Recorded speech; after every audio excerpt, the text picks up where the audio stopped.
Hello, everyone, and welcome back to another episode of 3 Point Weekly. Ahead of us today is a under 25 draft. We'll be selecting the top 21 players under the age of 25 heading into the future in the NBA. Not the current best 21, but heading into their future and projecting the rest of their career.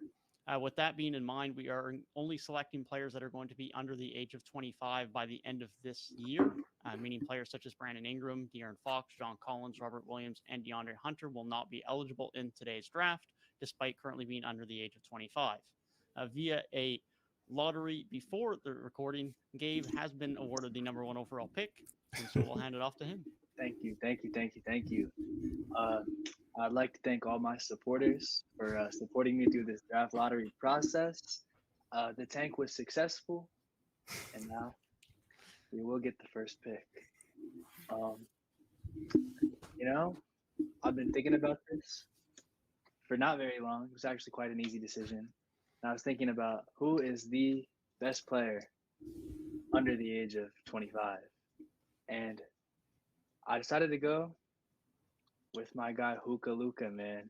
That's the number one pick in the under 25 draft is Luka Doncic of the Dallas Mavericks. I feel like it's a pretty simple pick overall. Guy just led his team to the Western Conference Finals without another All-Star in year 3, year 4, maybe, pretty early on. So can't get much easier than that. Thought you were gonna take Scotty Barnes. As much as I'd love to, not over Luka. That's fair.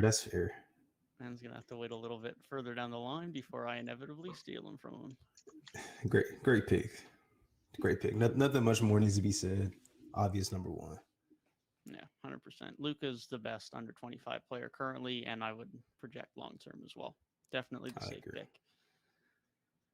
Moving on to my pick, I have to go with what is probably, in my opinion, the other clear pick that I'm sure Tyrik would have liked to have, but will not, and that's Jason Tatum. He has just gotten his team to a final, although Jaylen Brown was arguably the better player for a couple of those series, but Jason Tatum has proven that he's a very good two-way player. He can play and make better now. He can defend better now, and he's just a cut and tail from performance, from a team standpoint, and a personal standpoint than anyone else on this list as far as I'm concerned. Yeah, I knew you were gonna take Tatum. That's fair. That is fair. This is where it gets a little tricky after the top two. I think the top two are pretty obvious. Everything else after that is it's kind of preference, honestly. My first pick, since we're doing projections, how we think they're gonna be tail end of their careers, I'm taking Anthony Edwards. That's really unfortunate. Very, very high on that, man. Super high, man. I know we're going to talk about breakout players. I think he's somebody he's about to take a big leap just this season alone. We saw it in the playoffs, what he can do on the biggest stage. I think he projects to be a championship number one option in the future. And are we doing a snake draft? So I got another pick. Yeah. All right. I think I'm going to take This is tough. I'm going to take Trae Young. Oh, securing his backcourt. Yeah. Defense might be a little spotty, but I think Ant is going to project to be a pretty good defender. So I'm going to take Trae Young. Yeah, I can't say anything against those two picks. Those were my next two up on the board. I very much agree on the standpoint of Ant. I think he has elite number one potential, and Trae Young might have defensive problems, but I mean, man can get a bucket and can get people buckets like hardly anyone else in the league can. So 100%, man. Dev, you back on the board? Yeah, man's just taking my next two picks. This is unfortunate. This is very unfortunate. I'm sorry, man. I'm sorry. I had to do it, man. I had to. It was good picks. It was good picks. It makes it tough, though. It does make it tough. I think I need a guard alongside Tatum. I just need to figure out which guard I want. See, I already know who I want to. Honestly, if I would have had Tatum, I knew who my guard was going to be 100% because I knew that's who I was going to be stuck with. But yeah, so I want to see where you go with this. I'm interested. I think I have to go with Ja. I think Ja Morant is my pick.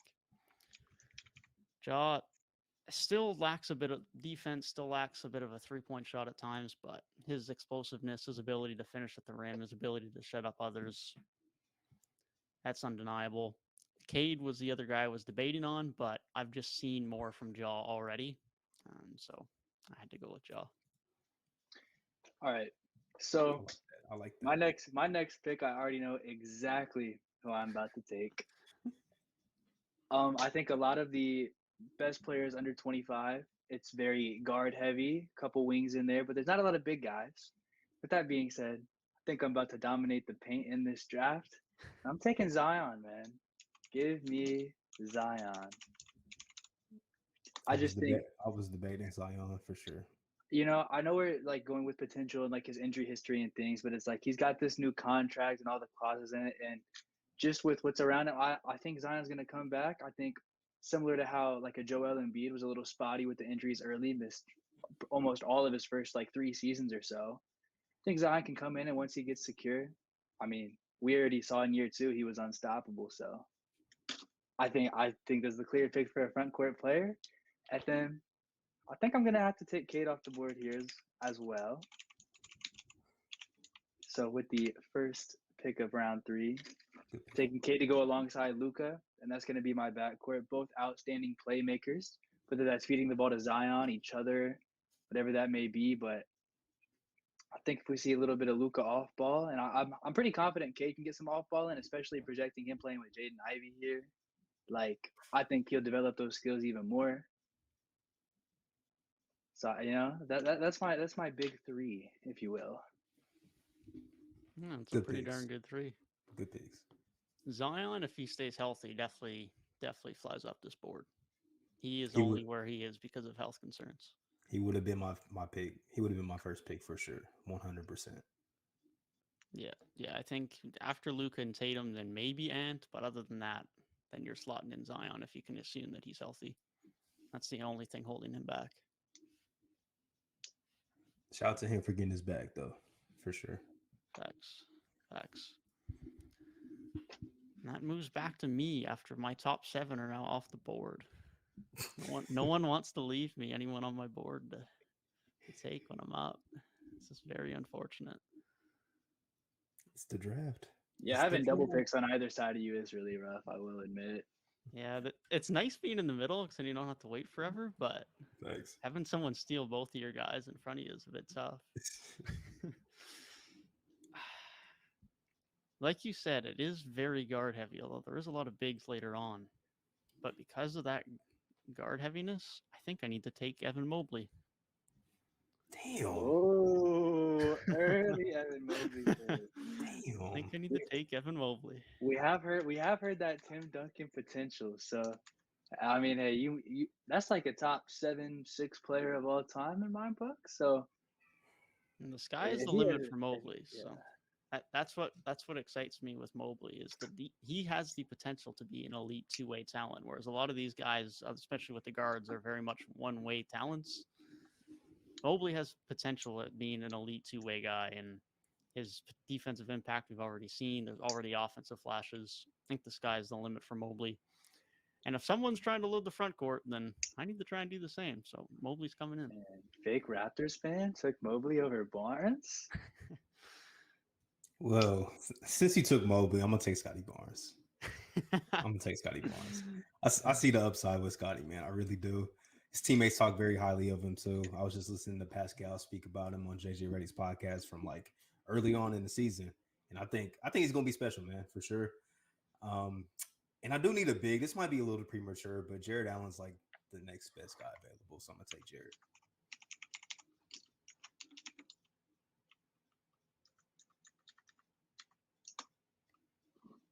Yeah, I think the upside is really high for Scotty. The only reason I'm higher on Mobley is because even though I know Barnes is going to be a very good defender, Mobley just has a little bit more potential as a rim protector, which I value that extra bit more. But that's it's honestly the only difference I see right now between the two of them, because otherwise I think they're both sky's the limit potential. Mobley just has a little bit more physical attributes to be a better rim protector. Yeah, I think when they both grow into their actual grown man bodies, they're going to be so scary defensively. Like you said, Mobley already is, and Scotty took a lot of steps last season as a defender. But I can't wait to see them when they're like 24, 25 to see how much they progress on that side of the floor. Finally, I can actually take someone higher up on my list. This is Dude, nice. I know exactly This is who I nice. want. So if you take him right, I'm gonna be so upset. Now I gotta remember who you have, so I can steal someone from you. Yeah, I don't need a guard, but I got to go back to one because there's too many good ones on the board. I got to go with Darius Garland. Yeah, I don't know how he's sat this long, honestly. Yeah. This late, I've got to take him. Jaw's already there in my backcourt, but they'll figure it out. They can they can score enough. Garland has shown already now with as big of a leap as he took last year, how much he can create for others and himself. Yes. I think he still has way more upside as a scorer, but I think he has the potential to be one of the best playmakers in the league in his prime. Not to mention the fact that he's shown he can be more than just an average scorer as well. So he's got a little bit of everything.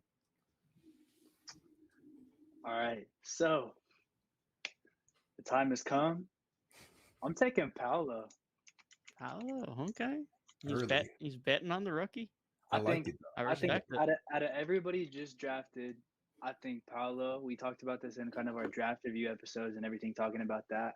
I think he can come in and be a franchise piece, be a number one for that Magic team. So like him as my fourth pick here. It's like I think my front court for the future is secured with him and Zion, and like him, Zion, and Luca, two number one picks and a guy that probably should have been a number one pick, and all guys that I think can be absolutely outstanding, but won't necessarily get in each other's way too much. So you're gonna have Paolo at the 3. This is what I'm assuming. See, we have some flexibility here because I could run Zion at the 5. He's toast. He's toast at the 5. You think so? I think it Yeah, depends. I I do. think it depends on the matchup. Zion has not shown maybe me. against the Raptors will be good, and that's about it. I hope he projects to be a decent defender at the 5. He just hasn't shown us at all he can be a capable defender, really at all. To be honest. Yeah. That was the most disappointing thing. I mean, obviously he was very impressive offensively, but he hasn't shown anywhere near the defensive flashes he's shown in college at the NBA level. It And looked with like in that, college it looked like he was going to be a decent defender, and Yeah. it hasn't shown yet. and listen, in case that backfires, we're getting a surefire defender to put next to him because I'm taking Chet too, baby. I'm taking Chet. I'm taking Chet. I think out of everybody on this list, defensive centers wise, he just has all the potential in the world. We've already seen it in college, in summer league, and everywhere. Just literally give him a couple of years since we're doing projections, not what they are right now. This man's defensive upside is absolutely ridiculous.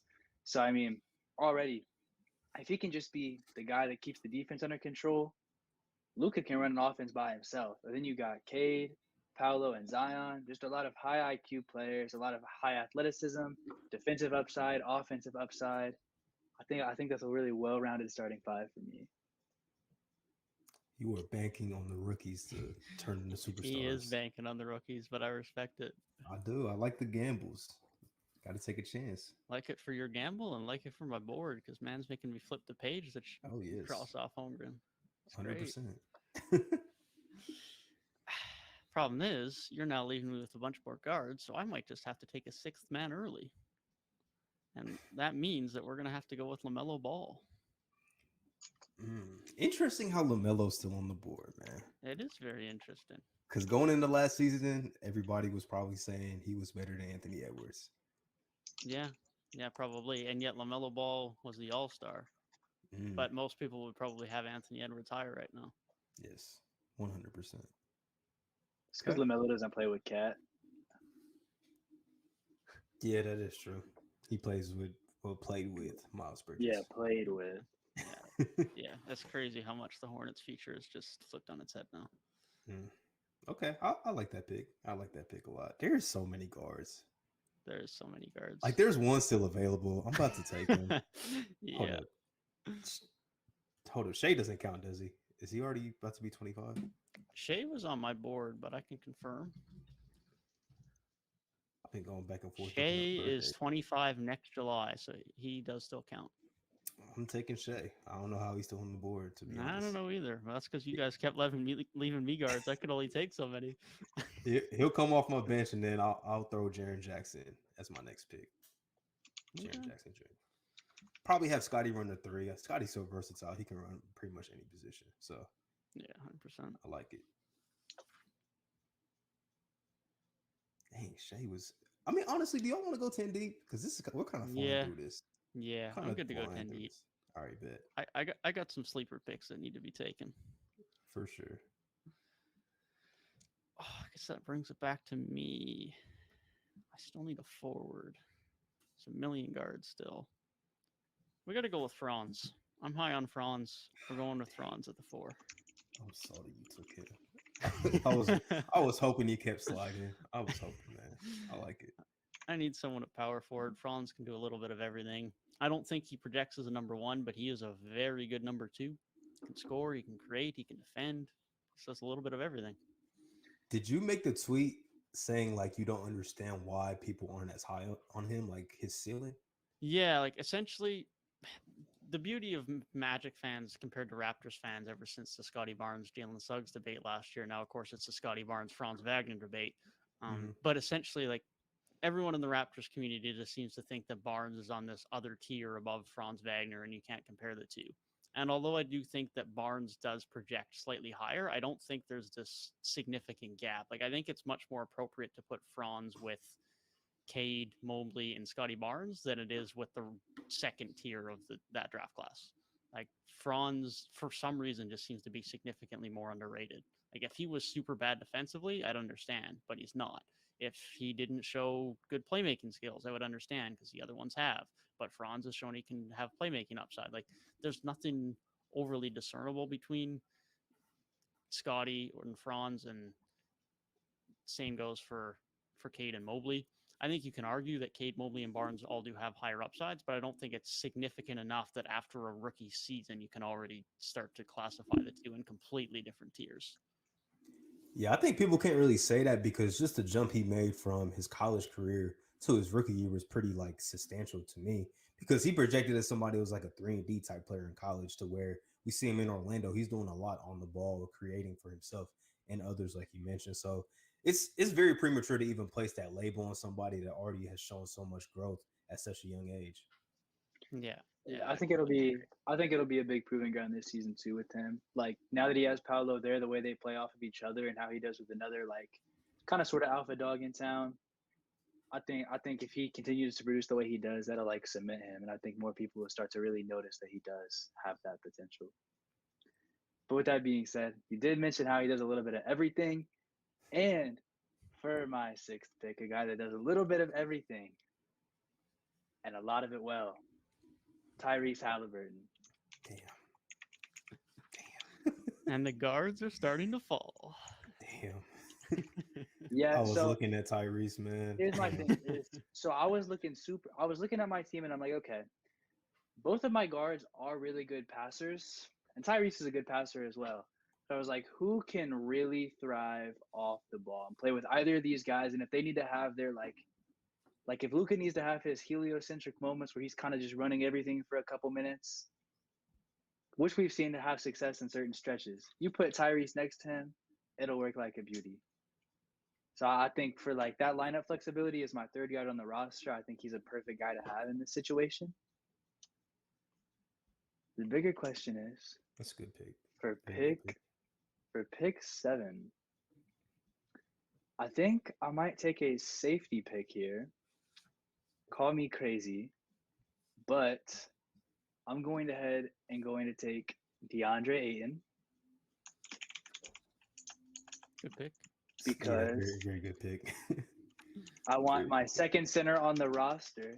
And just because my most kind of wild pick so far was probably the Chet pick with his defensive upside as a center, if he somehow did not work out the best, DeAndre Ayton is there as a guy who's already proven that he can be very much above serviceable at that role.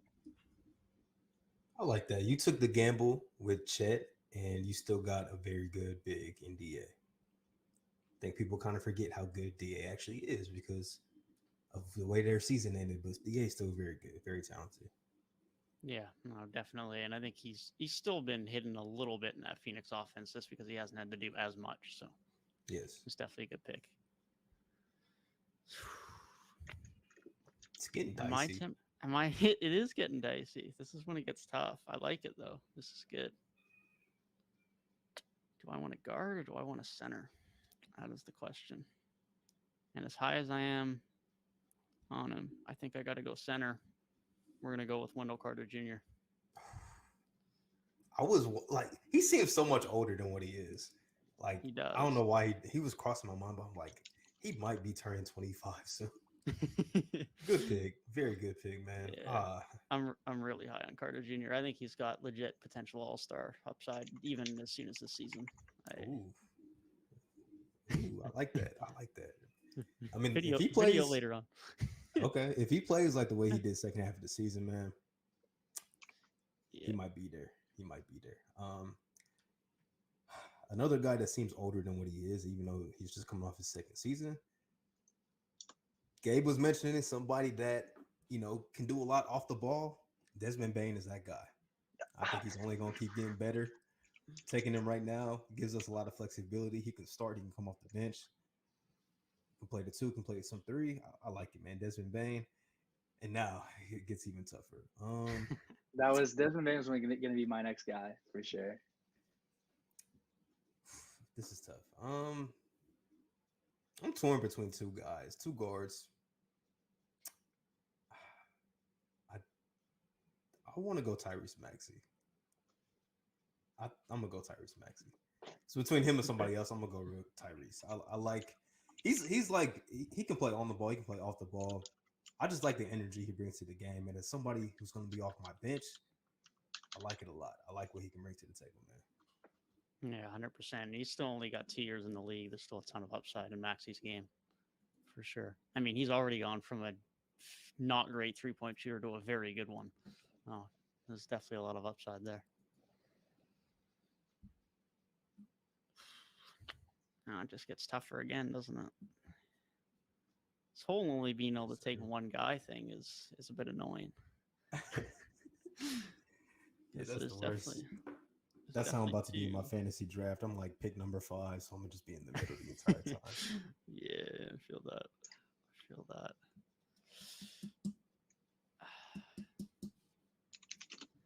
I want a wing, but he's still on the board somehow, so I have to take him. It's Jalen Green. Oh, he's still on the board. He's too good of a scorer. Ignore everything else. He's too good of a scorer. He's got to be taken. He just knows how to get a bucket. Okay, I like it. I like it a lot. Okay, I'm gonna round out my backup wings here. That's not good. And okay, for my next pick, I'm taking RJ Barrett. Oh damn. I was just looking at him like, how is he still on the board? I was going to take the Knicks. I was thinking, you guys held him there that low. Listen, the Knicks might take L after L after L, but RJ is the truth, bro. And the more they give him the keys, the more he will continue to show. So him and Zion are getting the band back together. Cam Reddish next? Taking Cam Reddish? I would not be taking Cam Reddish. I think I'm stuck between 2 right now. However, I think that just there's 2 roles I could kind of want filled right here. But I think I'm gonna take a hard-nosed defender, a guy that I can trust in, and I'm gonna take Herb Jones. Oh, okay. You did not take my guy. I'm impressed. This is good. I am going to take a wing. I'm going to go with Patrick Williams. Ooh, As soon as you said hard-nosed defender, I thought that's where you were going. You said Herb Jones. I was like, okay, good pick, but I'm going to take Patrick Williams. I think he's got a little bit more offensive upside than Herb does. He might not have shown it yet at the NBA level, and obviously Herb Jones is going to be one of the best wing defenders in the league, but I got to take Patrick Williams. I think he's a little bit slept on after a year out of the league. Good pick. Man, it gets tough here. Oh my god, I don't even know where to go. And I got 2 picks back to back. Yeah, it's your last 2 picks. Pretty much everybody's off the board too.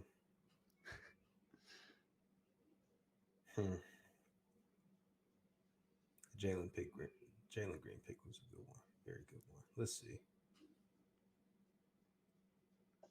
Back to my list.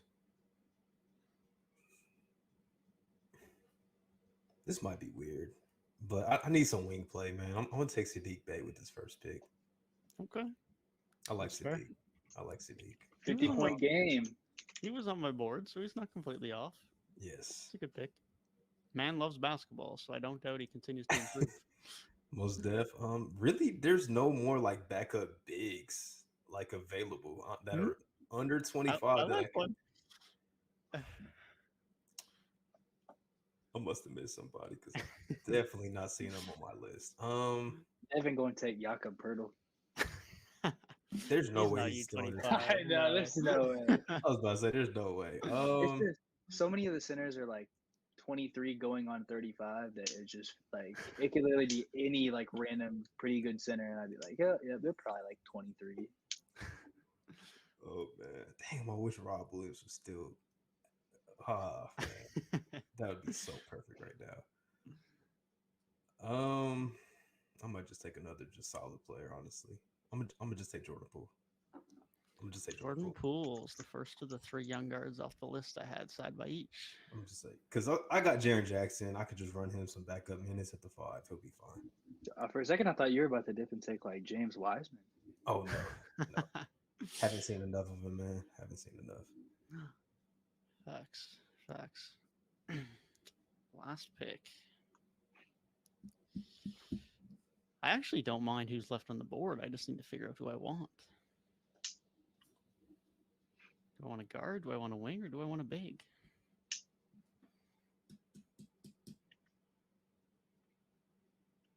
I think I need to take a big just because you couldn't think of who he was. I'm going to take Okongwu from the Atlanta Hawks. See, didn't even cross my mind. Not going. I want to see him more opportunity though, for sure. Yeah, I need Capella traded because I think Okongwu deserves to be a starting big. Yes. I honestly don't think he's far. I honestly think once he gets regular minutes, if Capella's starting somewhere and Okongwu's starting somewhere, I think Okongwu's the better center once everyone sees them play for 6 months. Okongwu's he's a special talent, man. He's so good defensively. Yeah, his upside is crazy. I think he even has a little bit of offensive upside too, to be honest. Yeah, I agree. Okay. For the last pick, I'm gonna take another wild card pick because I think this guy is about to be absolutely insane in the NBA. Taking Jaden Ivey with the last pick, man. I thought about him. Man is loving the rookies. Listen, I thought about him. Earlier, I was like, man, maybe I might need like a pure 3-point shooter. I was like, maybe I'd take Jabari. But I'm just thinking about it, and I'm like, I'm at the 10th pick for the 10th best guy on like my roster. Let me just take the guy with the highest potential, who I think could be a superstar. Cade is on my team, so the real life duo comes together. Solid. I think that's gonna round out my team, man. Did anyone take Anthony Simons? Anthony Simons was not taken, nor was Tyler Hero. Those are the 2 other young guards that were not taken. It's too many guards. That's why. There's way too many. Yeah, there is. Definitely is. Yeah, those 2 were not taken. Keldon Johnson was not taken. Was another notable one on my board. And OG Anunoby and Gary Trent were not taken. OG. He seems like he's like 27. Yeah. Yeah, it does seem like he's been around for a while. Y'all want to take coaches? U25 coaches? No, you can take any coach. Well, I guess we got to go to Tyrik first. Oh, okay. Because he had the last pick. Give me the first coach. Give me Jamal Mosley. Okay. Got to develop my young talent, so I'll take Jamal. I got to go with the homer pick. I got to take Nick Nurse. Like it.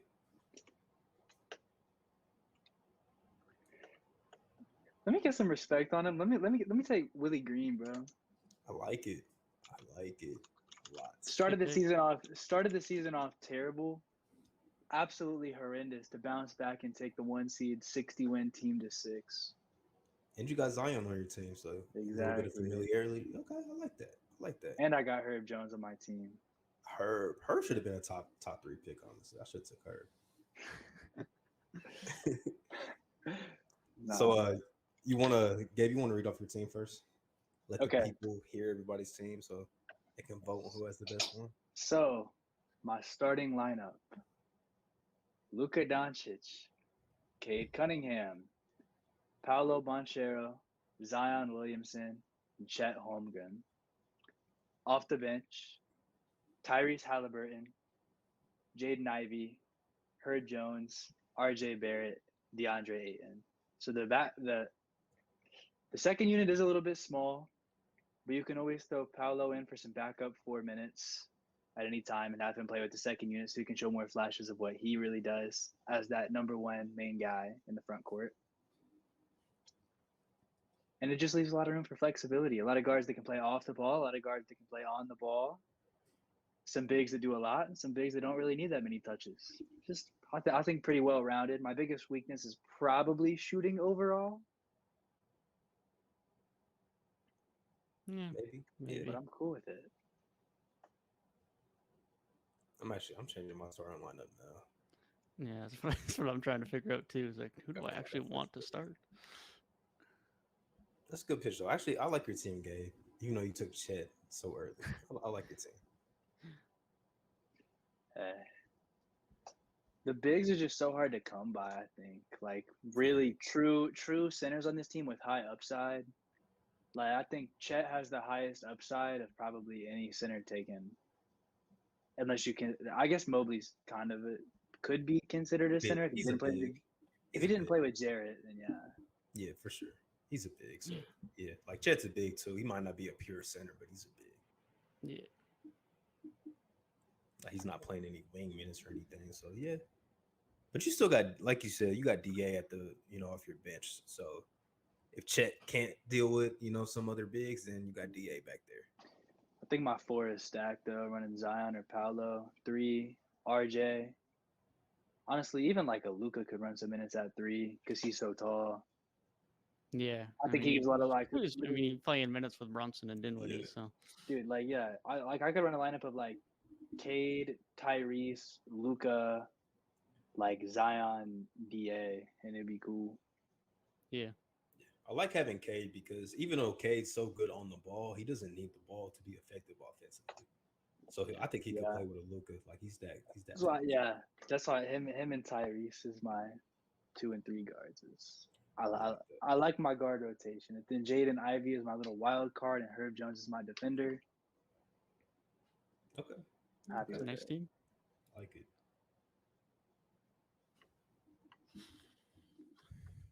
You forgot your lineup yet, Devin? Because you're next. Yeah, I think I got it figured out.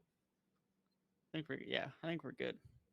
John Morant and Darius Garland will be in the backcourt. I don't love either of them at the 2, but neither of them can go on the bench, so it's got to happen. Tatum at the 3, Evan Mobley at the 4, Wendell Carter Jr. at the 5. So you are not scoring in the paint against us. Bench will be LaMelo Ball and Jalen Green. At the 3, we'll have Franz Wagner. At the 4, Patrick Williams. And at the 5, Onyeka Okongwu. So the guard defense is questionable, but 3 through 5, we're clamping. That's the mentality we got. I love the Mobley pick, man. I'm so mad you took him. I think your team is about to be super entertaining. Like if you said who has the most entertaining team, you have Ja and LaMelo on the same team. Jason Tatum's ISO scoring ability. Darius Garland can get some highlights in there. Like that's a very good team. Then if you like defensive highlights, Evan Mobley got you covered. Evan Mobley's in there. Wendell Carter Jr., Patrick Williams, Okongwu. Tatum was playing all NBA level defense. Like, whew. That's a good team. I like that team a lot. Okay. And you got Nick Nurse as your coach. Okay. Yeah. Okay. All right. I fixed my starting lineup. Trae Young at the 1, Anthony Edwards at the 2, got Desmond Bane at the 3, Scotty Barnes at the 4, and Jared Allen at the 5. I like that starting 5. A lot of flexibility. I think Bane will be cool at the 3. Gives us shooting. And then Jared Allen in the paint, we know what he can do. Then off my bench, I got Shea as my 6th man, which is kind of crazy. Tyrese Maxey, Jordan Poole, Sadiq Bey, and I've moved Jaren Jackson to my bench to have a backup big. Hopefully, in this instance, Jaren Jackson won't be in foul trouble as much.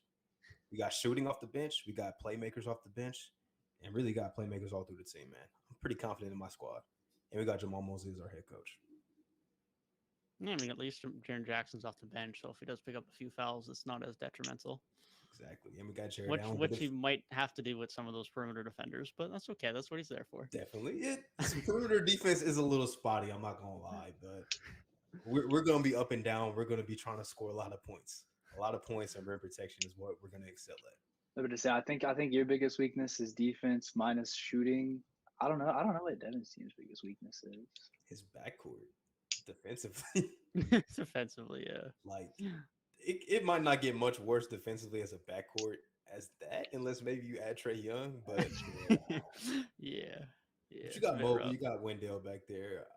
You might be able to supplement a little bit, just a little bit. Yeah. Devin's team is going to be like the Jazz. Good defense in the regular season, but playoff time comes. Yeah, I'm banking on like Desmond Bane being able to hold his own defensively. Scotty Barnes is gonna have to really excel as a defender. And then my bench. I'm just not. I just wish there were more like bigs or more like wings. It just seems I don't even know who else where you'd go next for bigs. Like, I can't even think. I can't even think of who would be next. If this draft class pans out well, my team could just end up being the best. But if it doesn't pan out well, my team could end up being the worst. Like if Jaden Ivey becomes like a perennial all-star as like my last pick, I mean, it could be the steal of a lifetime. If Chet becomes an all-timer at like pick 10, I think Jalen Smith might be under 25. Yeah, he would be. I think Mitchell Robinson misses the cut.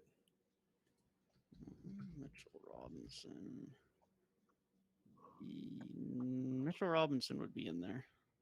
Are you serious? He's 24. Turns 25 in April. Oh my god. Oh man, I just assumed he was like 25 already, man. He seems like it's the centers. It's the centers. Damn, that's on me. Mitchell Robinson, he's just a little bit too much in foul trouble. I think. I don't think him off the bench. I'll take him off the bench. Yeah, off the bench, you're fine. Since my bench center was my safety pick, I don't think I could have taken him as my bench center. Yeah, that's fair. You could throw Sengun in there as a stretch if you really like his offensive upside, which he definitely does have. But then you're like Jackson Hayes, who, to be fair, did end the season well, but it's not great. Take Taco Fall to pure height. He might be 25 already, to be honest. He probably is over 25. He was in college forever. Yeah, he's 26, turns 27 in December. Take Bol as a project player. Should take Zignaji. Damn. I actually think he's gonna have a really good year if he gets playing time. I do too. Nobody took Michael Porter Jr., man. Y'all scared of that that much? Yeah. Yes, respectfully. Yes. Back injury is the one type of injury that'll scare me away. Honestly, too, I think all the players, at least like 90% of the players we drafted, are more proven. Yeah, definitely. Obviously, rookies aren't. Maybe like a couple that we drafted, but for the most part. Yeah, I mean, MPJ's been around the league. MPJ's been around the league for a while, but he's essentially had one good year at that type of level. One good year in the bubble, and that's it. Yeah, and then it's not even like we saw. I'd maybe even feel slightly different if he played well last year before he got injured, but it was the opposite of well. So I guess Achua could have gotten there as well, but again, like Achua is just nowhere near the caliber of player as everyone else on this list. So yeah, I'm just taking the real chemistries, man, with having Zion and RJ together, having Jaden and Cade together. It still shocks me that he took a backup center role because I'm sure he could have started somewhere. Maybe he likes the culture. I don't know what team would Mo Bamba start on, besides like maybe San Antonio, but still probably not. Utah. They don't have any bigs. He would start on Utah. I'd rather him in Portland over Nurkic. I'd take him in Toronto. Let's see. Let's go through the teams. I'd probably put him on quite a few teams. I'd debatably put him on Milwaukee. I'd debatably put him on Milwaukee, but that's here and there. I don't think he's starting. I don't think he's starting in Toronto though. He'll start in Charlotte for sure. He'd definitely start in Charlotte for sure. Okay. There might be. I guess there is a couple teams out. He probably starts in Washington. I was thinking that he might. Yeah, but it's like most of those teams you're naming. It's like, why would you want to go there? Is Daniel Gafford under the 25? I don't know if he still is. 25. I think he's just at 25. Yeah. So. No, he's 23. Oh, he's 23. Yeah, never mind. He's a really underrated player too. Yeah, that would have been okay. Even by their own team, he just fell out of the rotation at times last year, and I was like, why? Like, he's better than Thomas Bryant. Like, why is he not playing? Yeah, no. When Thomas Bryant came back into the rotation last year, Daniel Gafford didn't start, or not even didn't start, didn't play for 2 or 3 games in a row. And I remember tweeting, I was like, what is going on? Not even just from an impact standpoint. It's like you just gave him, what was it, like a 3-year extension? And now your guy is back, who you knew was going to be coming back, and you're not playing Gafford. I was like, so why did you extend Gafford? Like, and Thomas Bryant just walked in the offseason. Yeah, he just walked, exactly, yeah. It's so sad that Time Lord misses the cut by like a month and a half, 2.5 months. Not much. Yeah, it is unfortunate. I'm so salty about that. Because he seems like he's still super recent to the league. So, I mean, most of the 2018 draft guys are like, still in there. He might have been in college for like 3 or 4 years. Like, yeah, Trey, Luka, Ayton, all of them are still in here. Shea. Was that Jaren's draft class, or was he a year before? He was in that draft. Those number 4 picks always get me confused because every number 4 pick is like every year it's this like forward that has high defensive upside. If his offense catches up to his defense, he's gonna be elite. Only difference is I don't think Kawhi Leonard. It's just him not being from Florida State that makes it a little bit different. Oh God, I think John Isaac was like pick 5 or 6 or something like that. John Isaac was 6, but Scotty and Patrick Williams are both 4. Patrick Williams. Florida State's carved up that niche. Was Jarrett Culver in 2018 draft? Yeah, I believe so. I don't think so. He was the same. I think he was he was 2019 draft because he was Jarrett Culver. Because I remember him and DeAndre Hunter went close to each other because they like played against each other in the national title game. Yeah. But I know that was the Zion draft. I'm pretty sure. Jarrett Culver is the biggest bust in recent memory, bro. Jarrett Culver. It's because that Texas Tech video of them dancing the Old Town Road, bro. He sucked. He was bad. Yeah. I liked him in college, but he was bad. He was very bad. Yeah, he definitely struggled. Like, I think he's out of the league now, to be honest. Yeah, he is. He played 37 games last year for Memphis, but when did he actually play his last game? Because it definitely wasn't towards the end of the year. I don't remember seeing him on the court.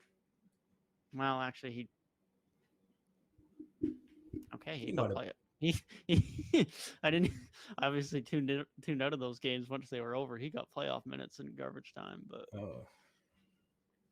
he was playing sporadically throughout the season, but he didn't really do anything. So put up 14 on Boston on the last game of the year, but they also lost. They also lost by 29. So I don't think they were playing many people in that one. But yeah, I don't think anyone's picked him up. That's one of the few Celtics games I did not watch this year. I mean, at that point, why would you? I mean, we actually had something to play for, but I didn't care if we were the 2 seed or the 4 seed, to be honest. Yeah, I don't know. You get to that back end of the year, it's like as much as you enjoy it, unless you're like a fan of the team that's on the bubble of making the playoffs or not making the playoffs, it's like, just get me to the playoffs. I'm good. Yeah, I think that's kind of how those last couple of weeks are. Toronto was cool late because we were like kind of in that sort of play-in range the whole season. And then at like the very end, we just started turning up and got out of it. Yeah, once Cleveland started getting too many injuries and we secured top 6, then I was like, yeah, okay, just get us to the playoffs. Good. And we passed Chicago towards the very end for 5, right? Yeah. Yeah, especially making content this year too. It's just like once we got a few weeks left, it's like, yeah, just get me to the playoffs. All right, man. Talking about the Celtics, RIP to a legend, man. Yeah, I don't know how we didn't lead the episode off, man. Phil Russell, man. Shout out to him. Yeah, 11 rings. I think he's still one of the most underrated players in the sport. I got him in my top 10. I think he's the best player of that era, and He's I've a said this many pioneer. times. He's a pioneer for sure. Off the court stuff too, 100%. on the court and off the court. Off the court, social rights stuff. On the court, invented the fast break. No matter where you look, pure winner, pure champion. Whether that be to the people or to the team. First black coach. Yeah. I mean, 88 years. He died He peacefully. did, yeah. That's good. He lived for 88 years. You can't really ask for much more. He's seen Especially being an NBA center, like people that big usually do not go that long. So a life very well lived, well led, very inspirational to say the least. Real talk, man. Real talk.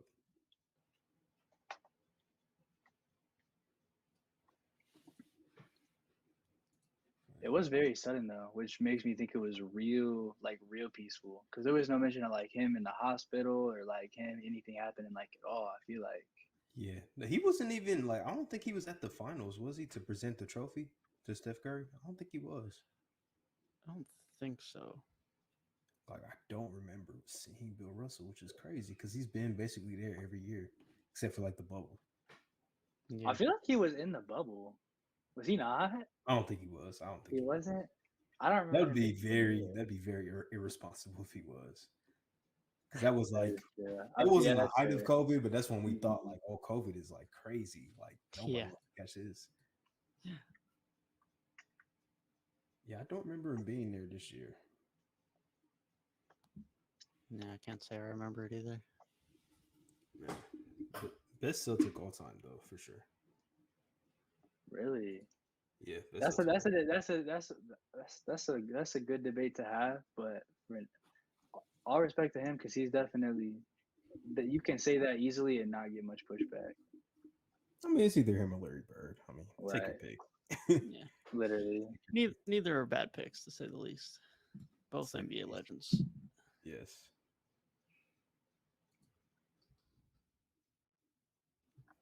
Man. I thought you was gonna mention Kevin Durant for a second. Kevin Durant, bro. I feel, dude, the Kevin Durant stuff is so slow now. Like when I'm at work, my coworkers listen to like just all the, like this FS1 podcast and stuff in the car, and it's like the same 3 topics like every single day. Like literally, these sports podcasts come on, and they talk about like the LIV golf tour, and then they talk about Deshaun Watson, and then they talk about Kevin Durant. And it's like, how do you manage to come up with content to talk about these things every day when there's like no updates hardly ever? Like you get an update once a week. How are you talking about this every day? And I really have not been able to understand or wrap my head around this because it feels like there's been barely any progress on the Kevin Durant stuff since like the whole like Jaylen Brown trade package was mentioned, which in and of itself, that was like beginning of last week, so like this past Monday. And obviously, we have not talked about that yet, but I think that's an L trade package. Respectfully, I think if you go to the finals and the way KD might want out of your team in like 2 years, and just the chemistry you guys have, the way you guys play together, if I'm the Celtics, dude, I'm not making that deal. I got to be honest, especially for timeline's sake. You have 2 stars that are like within a year of each other in age. To then have Tatum, who's 24, with like a star who's like going into his mid 30s. I don't know, man. To me, I'm not doing that, but I'll let you guys have your say there. I mean, as the resident Celtics fan, I love Jaylen Brown. Like, he's my favorite player on this team. What I said was, because I didn't make a video on it or anything, because like you said, it's very redundant at this point. Like, it's really just all rumors and speculation. But the first trade that we offered, I would have done that. Like, a couple picks, Derek White, Jaylen Brown, I would have done that. But when you get to asking for Marcus Smart, another player, which will probably be like Grant Williams, and then 2 more picks on top of that, like, I'm not paying all that for a 34-year-old Kevin Durant. There's no way in hell, bro. Like, you're fine. We'll run it back. We still have a good enough team to compete for a championship. we're not about to gut out our whole roster just so you guys can still be kind of competitive. Like, no, that's not how trades happen in the NBA. Yeah, I think it's like the classic plight of a star player wants out, and then the asking price is so high that nobody can reasonably trade for him and then still be able to build something worthy to compete with around him. It's like when you have to gut out your roster so far to where you have no supporting cast, what's the point of making the trade? Because it's like, okay, we have these pieces, we just need the one star to push it over the top. Well, now you have the one star, well, in this case, your second star, but you have no supporting pieces around them. And we just saw, like, with the whole Brooklyn experiment, they had the stars, but they weren't able to get the supporting pieces because they just gave up so much, whether that be because they couldn't sign people due to salary cap or because they traded assets. It's like, I think you have to strike a balance. And that's why most of the time I feel like the blueprint is just you find your two stars like naturally through your draft, or like a star and a half per se, and then you make a trade for like a third one that's not your number one guy, but maybe like your two or three, and then you still have enough left over to have a supporting cast. And so it just makes this KD situation so stale because I don't know when something's gonna happen. Because somebody's gonna have to, like, I just think the asking price is gonna have to drop, and I don't know how long that takes, but it is really confusing. Real quick, then I'm gonna let you go, Dev. I think I'm gonna just answer that last question. The only way that's gonna change is if we get to training camp and Kevin Durant's not there. Like, he's not showing up. I think that's the only way they're gonna be like, okay, we don't have as much leverage as we thought, so we gotta take our price down a little bit. That's the only way that will change. Yeah, no, I agree, and because I don't think that's going to happen, I don't think KD gets moved. I just think he comes back to Brooklyn because Brooklyn are just currently in a situation where they're keeping that high asking price because they don't need to move him immediately, and so there's no rush to get KD out unless things completely boil over and it just becomes detrimental to the well-being of the team from an off-the-court standpoint. But currently, I just don't see a way KD gets moved because, as you mentioned, Gabe, like you can't gut everything to acquire a star. Like you just can't. Like the only player that we've realistically seen in recent history who's been able to do anything by himself is LeBron, and even then, it's limited. Otherwise, like if you're a Lakers team and you have LeBron and AD and players that are slightly more injury prone and you don't have good depth, doesn't work.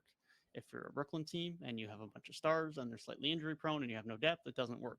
It just isn't a recipe for success. So there's no benefit in trading away your future assets and a star and a bunch of additional depth pieces for a player who's a star but is injury prone, and then you don't have depth. It's just not a winning recipe. And fair enough, the Brooklyn want that package because KD's got 4 years on his contract left. If they're going to trade him, they might as well and try and get someone to bite. But understandably so, no one is, and so KD's probably going to be back.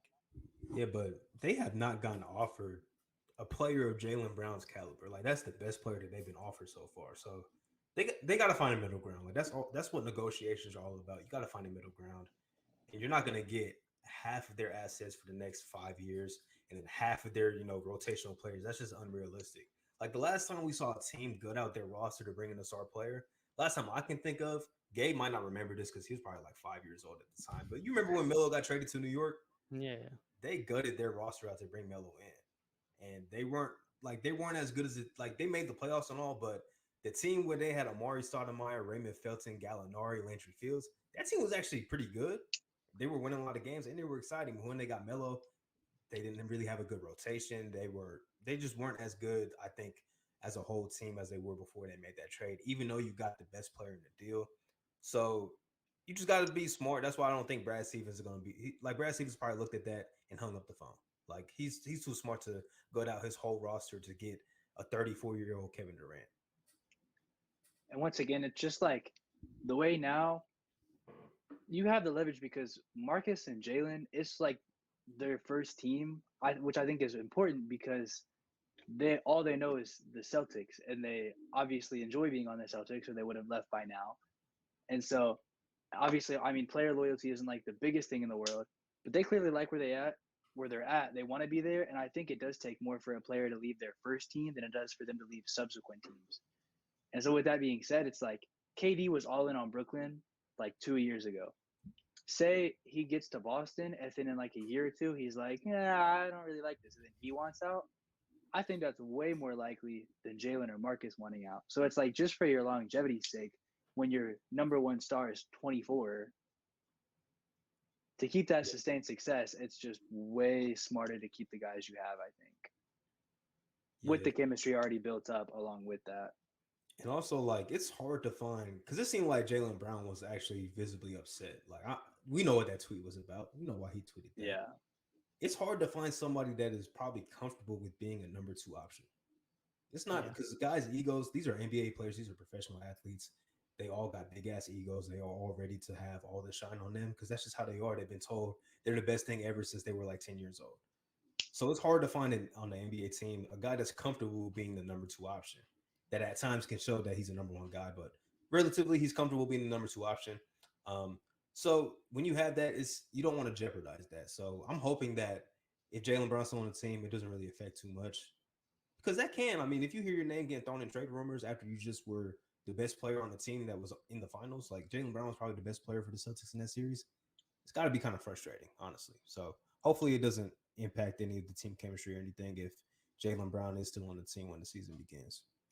I mean, yeah, at times he was like more 1B than 2.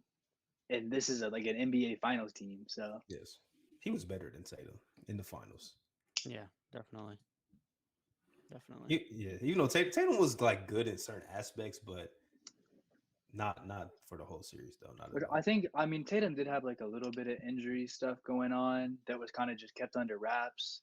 Yeah. But at the same token, most people are dealing with that at that point. Yeah, but here's the thing: is that's what I kind of wanted. That was kind of what I was getting at. Is that I just feel like Jalen Brown is like always healthy.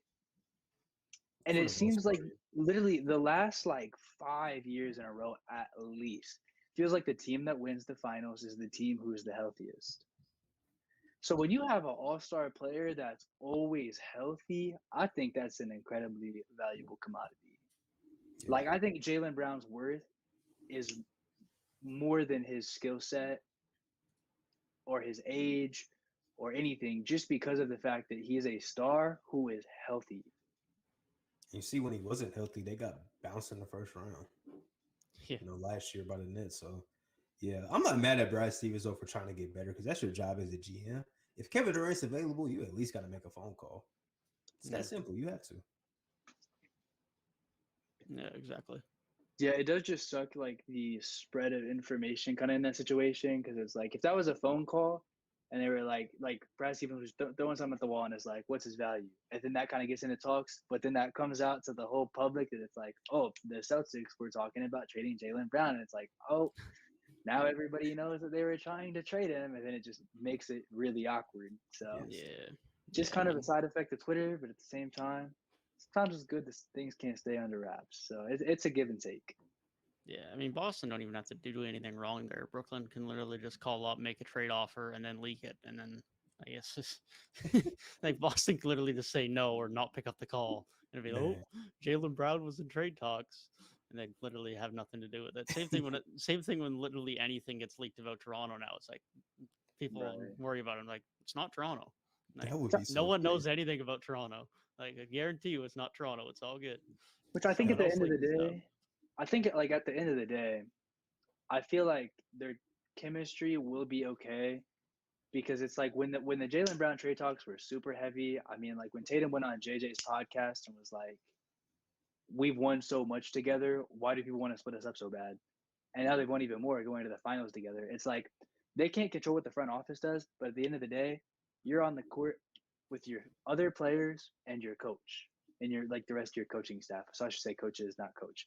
But those are the guys that you're really interacting with on a day-to-day basis. Those are the guys that you're going out there and winning with.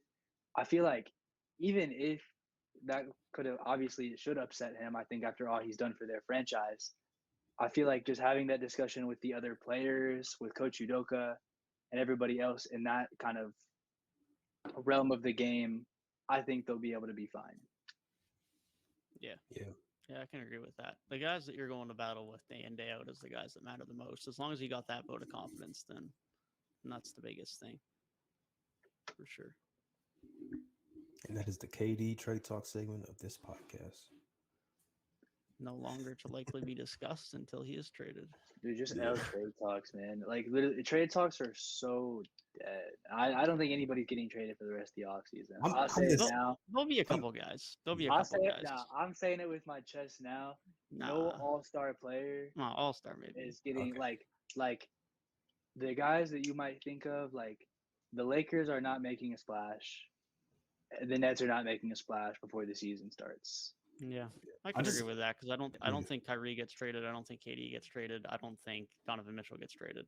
I don't think any Yeah. of those moves get made. There'll be other moves, but I don't think those. I think Mitchell's value has one more level to grow. This is what I think. I think because I just had somebody on my channel. He was a Heat fan, and he was saying like we don't have the draft capital that Utah will want. And No, they don't have any picks. Miami so don't like, have a Donovan Mitchell offer. Yeah, so if that's the case, New York, that's why New York's really been one of the few teams that have really inquired about him. I think the Hornets might have spoke with the Jazz about Donovan Mitchell, which kind of intrigued me a little bit. I'm not gonna lie. And then I think the Wizards said something to him too, but I don't really worry about the Wizards too much. But I mean, other than that, like there's just no teams that have exactly what the Jazz will want for Donovan Mitchell. So yeah, yeah, I agree, Gabe. I don't think anybody of significance is really gonna get traded until No. maybe midseason. Honestly, maybe. I feel like the trade deadline usually has like one mid-level star get traded. For the most part, Yeah, Like- usually. Last year was a bit wild, but it's normally at least that. Yeah, like the thing is like Vucevic yeah, Vucevic. What was the year before that? Or do we not? Oh no, that was the COVID year. I mean, yeah, there was the DeMarcus Cousins year in like 2018. That yeah. I can't think of 2019's trade deadline. What year? That's when y'all made some like We y'all got got Marcus Marcus Gasol. Yeah, y'all made some What- like integral Yeah. trades that were big. What year Yeah. did Drew Holiday go to? That was the off That was season. off season. That was Yeah. off season. For some Yeah. reason, that was a After. mid-season in my head. That was Alright, after the 2020 trade deadline was the Andrew Wiggins trade, Oh, Yes, yes, that was the big- D'Lo that to the was Wolves. and Capella. Oh, that was that was like a 16 trade. Yeah. I remember that. Yeah, Yeah, yeah, so that was there's crazy. usually some like star level players move, but usually not superstar. I mean, James Harden being moved midseason twice in a row, and I mean, one like the Rockets trade was not trade deadline, but James Harden to the Sixers is probably one of the biggest like trade deadline time deals in a while. Yeah. Last year's trade deadline might be one of the craziest we'd see for a very long time. Content galore. I miss it. Facts, though. Last Oh, yeah, 'cause off the season was Sabonis- so good too. I man. just the Sabonis trade just clicked in my head too. So yeah, The There was a Sabonis lot of stuff trade. to So dig into. you had quantity of stars and the caliber of stars in Harden. It was Mhm. crazy. I missed last offseason, man. I was feasting off of Ben Simmons and Damian Lillard trade videos. Feasting. Yeah. Damian Lillard is still sitting in Portland, man. I don't even know if I made a video on those guys last year. I'm gonna be honest. Bro. I made like at least three on them, bro. And each one did like probably like 400 plus views. Yeah, I feel that. And I did one on Dame. I don't know if I had a Ben Simmons one though. Bro's 1 out of 10 was always about Ben Simmons. Either Ben Simmons, and then I got to the point I One kept saying Simmons. like, Yeah. done talking about Ben Simmons until he gets traded. That's how I'm Yeah, feeling about KD. I haven't really even talked about him outside of the podcast, Yeah. but I'm not Yeah. really going to talk about him that much longer until he gets traded. Bro, I'm telling you, this is the second time that Rudy Gobert has broken the NBA.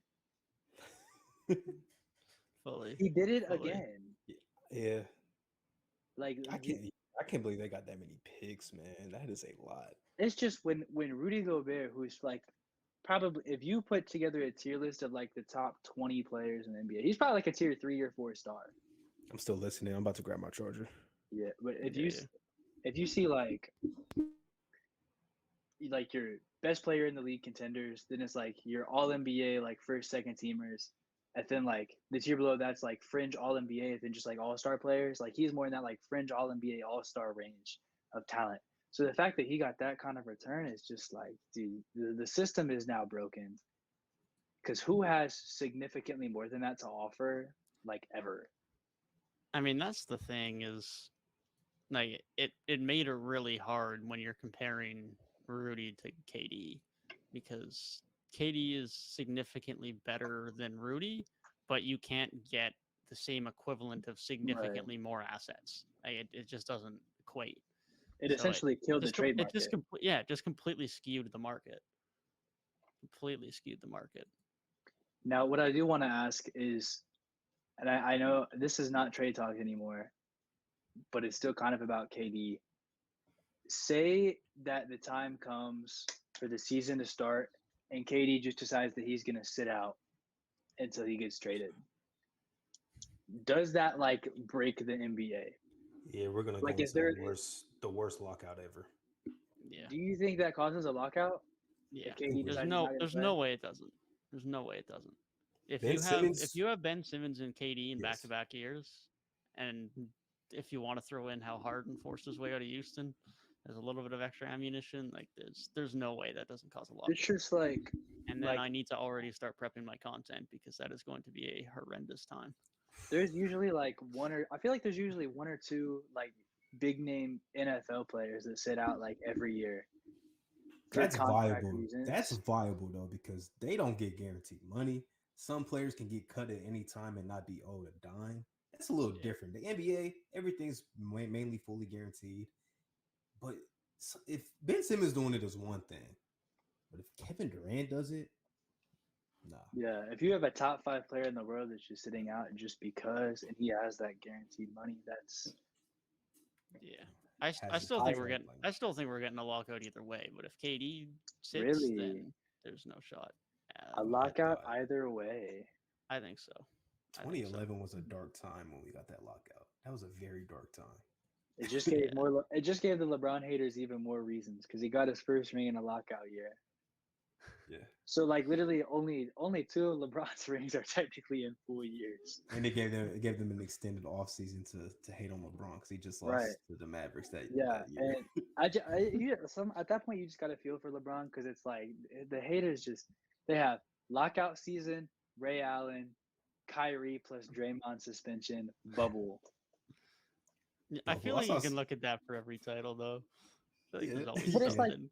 it's just like I don't know, man. Just the way that it works out that perfectly, where it's like the 2 most clutch shots in the history of the NBA Finals possibly happened by his teammates, and then the other 2 are shortened seasons, which is not common at all. He doesn't It's have any not. killer instinct in him. I'm sorry. It's not even just like the 82 game season and somebody got injured. It's like deeper than that. And I'm not taking away any credit from him because at the end of the day, in my opinion, stuff happens. I'm a Raptors fan. That's all. I mean, I don't have to say anything else. But I at that point, I just feel for him. I'm sure he doesn't care. He does not. He does not care Definitely one doesn't. bit. None of those are his great. His greatest feat is still ignoring Skip Bayless for 20 years. That's kind of it's not sad because I know Skip. I don't know if he actually cares that much, but I know that keeps his bills paid. Hating on LeBron, that keeps his bills paid. So it's like I understand it to an extent, but like, damn, dude has not recognized you once, not one time, bro. Like, I would get tired. I would give it up honestly, but I mean, he's one of the most popular at what he does. So I guess That's his persona now. I don't think you can really flip that. yeah, it might be too late to change. Yeah, at that point, it's really just you're playing a character on TV. That's all they are. Stephen A. Yeah. He's just a character. Yeah, exactly. Stephen A. Yeah, I still don't understand how he can get ratings off of Knicks talk this late in the game. Like maybe early in his career, but they legitimately have made the playoffs like once in the past decade.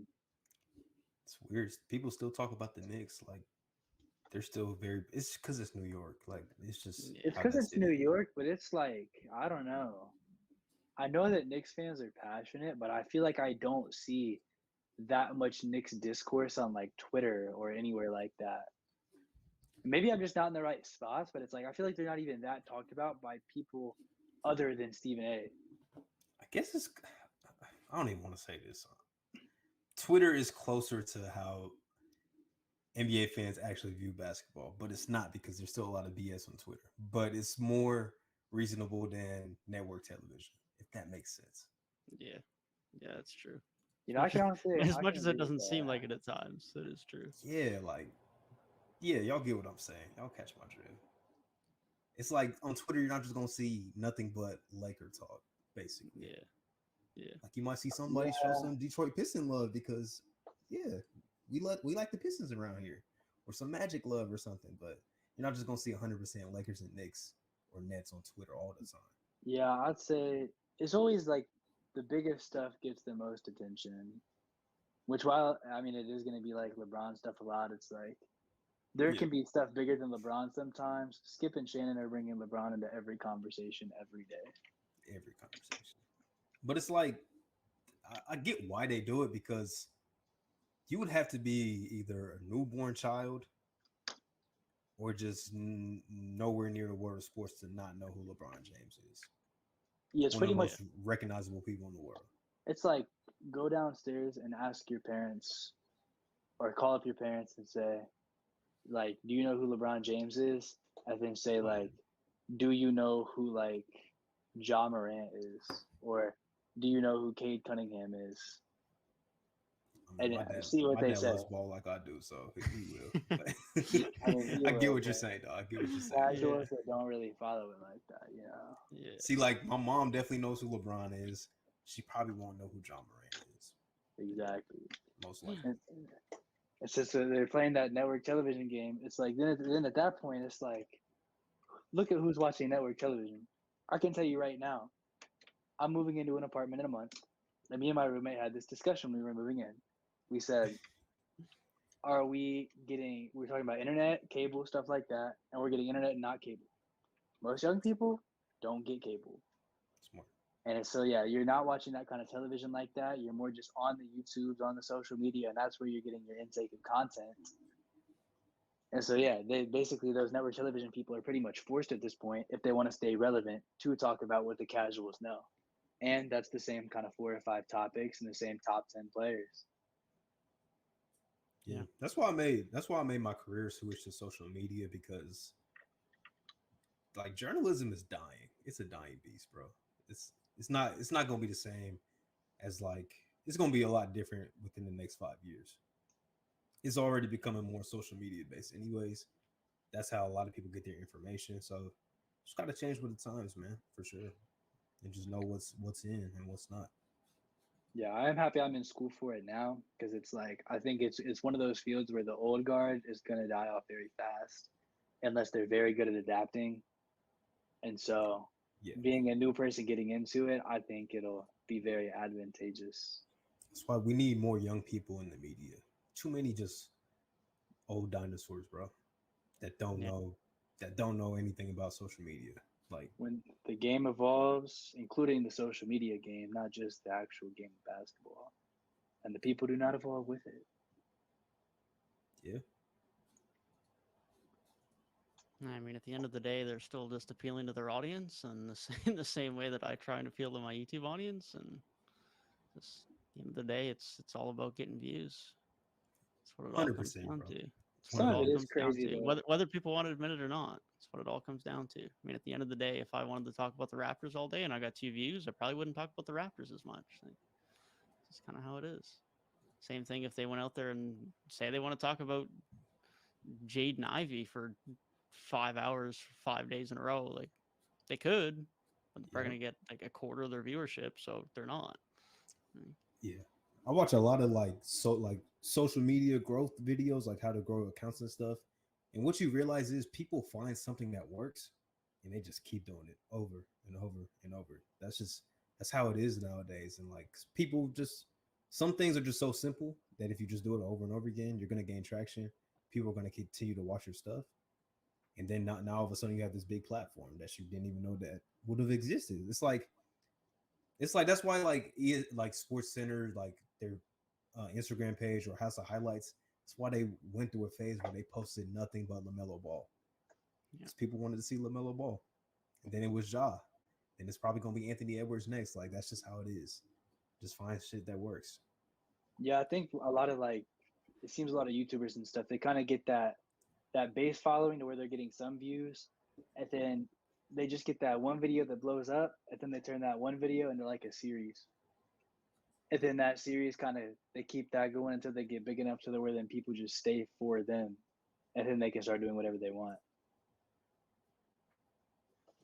Definitely. It's always important to stay true to yourself though. Don't just start doing shit because you see other people do it, and just even if you're getting views and stuff, if you don't enjoy it, switch it up to what you like to do. Because eventually people are gonna catch on. They're gonna see what you're doing.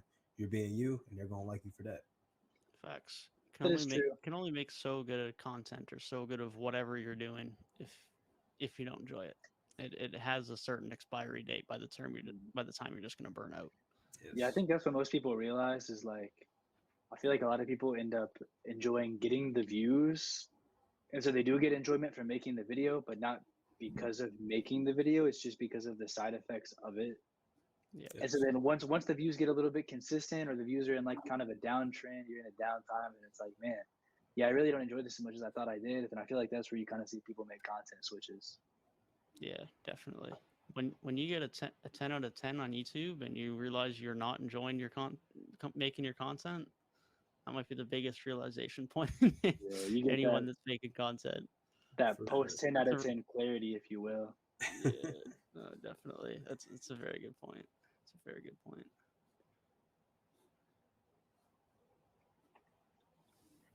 See, it's just I was sucking up all this information just to launch the YouTube channel.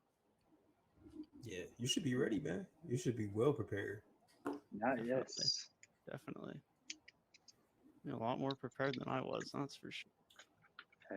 We have all the tools now that the PC's together, got the space. I think the setup's gonna be looking nice. I think it'll be a nice little background going on. Like I got some nice decorations. Got myself a nice little gamer chair. You feel me? Love it. Love to see it. That's what be killing me about people, man. We have all the tools nowadays to like do whatever we want and make money on it, make a career out of it, and people still settle for less. Just be making me wonder, like, y'all just not have any like determination to be better? The hardest part of doing anything I've ever done is actually doing it. Which sounds really stupid, but it's like literally the hardest part about getting something done has always been just doing it. Like once I actually start doing it and getting into the groove, it's usually never as difficult as I think it is. Yeah, it's just all about getting started. 100%. That's really the hardest part. It's just beginning the process. Get started and stay committed to it. I think it's like the hardest breakthrough point is kind of that when you start, and the point between when you start and when you start to actually see results. Like I can kind of correlate it to like when I started going to the gym, the first like month or two, not really noticing a ton. And I'm like, man, this is not really working. I don't even see why I'm doing this. Like, this is never going to work out for me. I'm never going to change my life or nothing.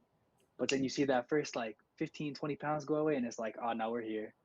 Yep. This is working. And then from that point, it becomes easy. You just keep going and you're like, you keep at it because you see that first taste of results. And then you just start chasing more of it. Yeah, that's arguably one of the biggest things that holds people back is you'll start something and they just expect results immediately, which sometimes does happen, but it's not often the case. I mean, as far as my YouTube channel goes, I mean, I went from 0 to slightly higher than 0 over the course of like 7 months. And you just keep plugging away. You keep, especially when you're starting something that you're new at, like you. Obviously easier said than done, but sticking at it and trying to stay consistent and being self-disciplined is so important because the more you keep doing something, the more you get better, the more you learn, the more you might learn new things that can then make things better. Like, I mean, I started not having a clue what I was doing. Now we're almost 2 years later, and you learn whether you realize you're learning or not. And so whether you see that immediate growth or not, just those steps of learning from an individual standpoint are important as well, and things you have to keep in mind. So yeah, I think it's really gonna be a throw stuff at the wall and see what sticks kind of thing for me, because it's like, wow, I do enjoy sports and basketball a lot. I think I've got a couple different passions, so whether that manifests in me making a couple separate channels just to like upload stuff and kind of see what works and see what I like, But there's a variety of things that I might want to check out and try to make some videos on. That's the best thing is it can be whatever you want it to be for real. And you just find what works, find what you like, and then just get started, man. That's all it is. And yeah, just to touch on what Devin was saying, like instant gratification is one of the worst things that I think us just as humans as in general, like that's what we suffer from. Like we just want things to work right away.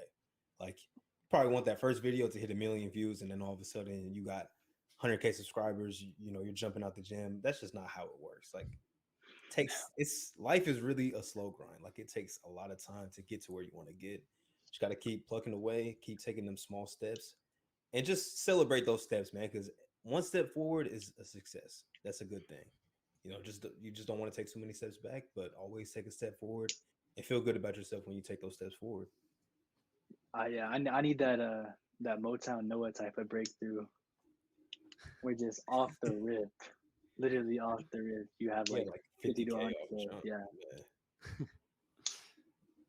So that's so unreasonable. Like that's so rare. That Like was that just, never I know happened. it's at that point you just have to have the connections. It's like because I like Rusty was plugging him super heavy, and I feel like he might have got mentioned by Kenny at one point even, or maybe Kenny just had him on like a Probably video or did. something. Yeah. Probably did. Yeah, you don't get started from nothing that quick otherwise. I mean, even like I know we were talking about him a few weeks ago. I think you brought him up, Gabe, that Dylan does basketball. Like he blew Mm-hmm. up really quick. And even still, he's put up 27 really good videos and he's now just hit 100K over the last couple of weeks. But like that took, I mean, when was his first video? Like over a year ago. And like given those are like one video a month pretty much because they take so much time, or 2 videos a month, but Mm-hmm. still took time. He puts out really good content from the jump, but it, Yeah, he really found his niche, I think, because I really like his like kind of longer video essay style is like different compared to most of the biggest basketball YouTubers right now are kind of like the keeping up with what's current, and you kind of go through the yearly cycle of like, oh, it's trade deadline time, let's talk about the trade deadline. Oh, it's draft time, let's make videos about the draft. He just kind of is like, let me go check out this one thing that happened this one time and make like a 40-minute video on it. yeah, And it's just like it's different and it makes you stick out. And so like that kind of uniqueness, it's like yes, a lot of people will imitate their favorites because that's what they enjoy, and so they want to make their style something like that. At some point, finding your niche might end up being the most important thing. Because I yeah, think it kind of relates back to something I know we talked about on a previous episode, where you guys were like, yeah, our Lakers content doesn't do that well because people are going to the big dogs for Lakers content. If your content's just like the big dogs, it's harder to become one yourself, per se. yeah. No, 100%. Everyone has a little bit of their niche, and you can have multiple big creators within similar types of content, but there is a limit to that based on the audience. And there's something to be said for watching some of your favorite creators. Maybe you really like something that one person does, and you might take that in a sense, or something that another creator does, and you try to incorporate that. But like you say, you need to have your own unique style. And like I've noticed personally, like I've I've just naturally consumed less NBA YouTube content over the last 6 months as I've spent more time making my own content.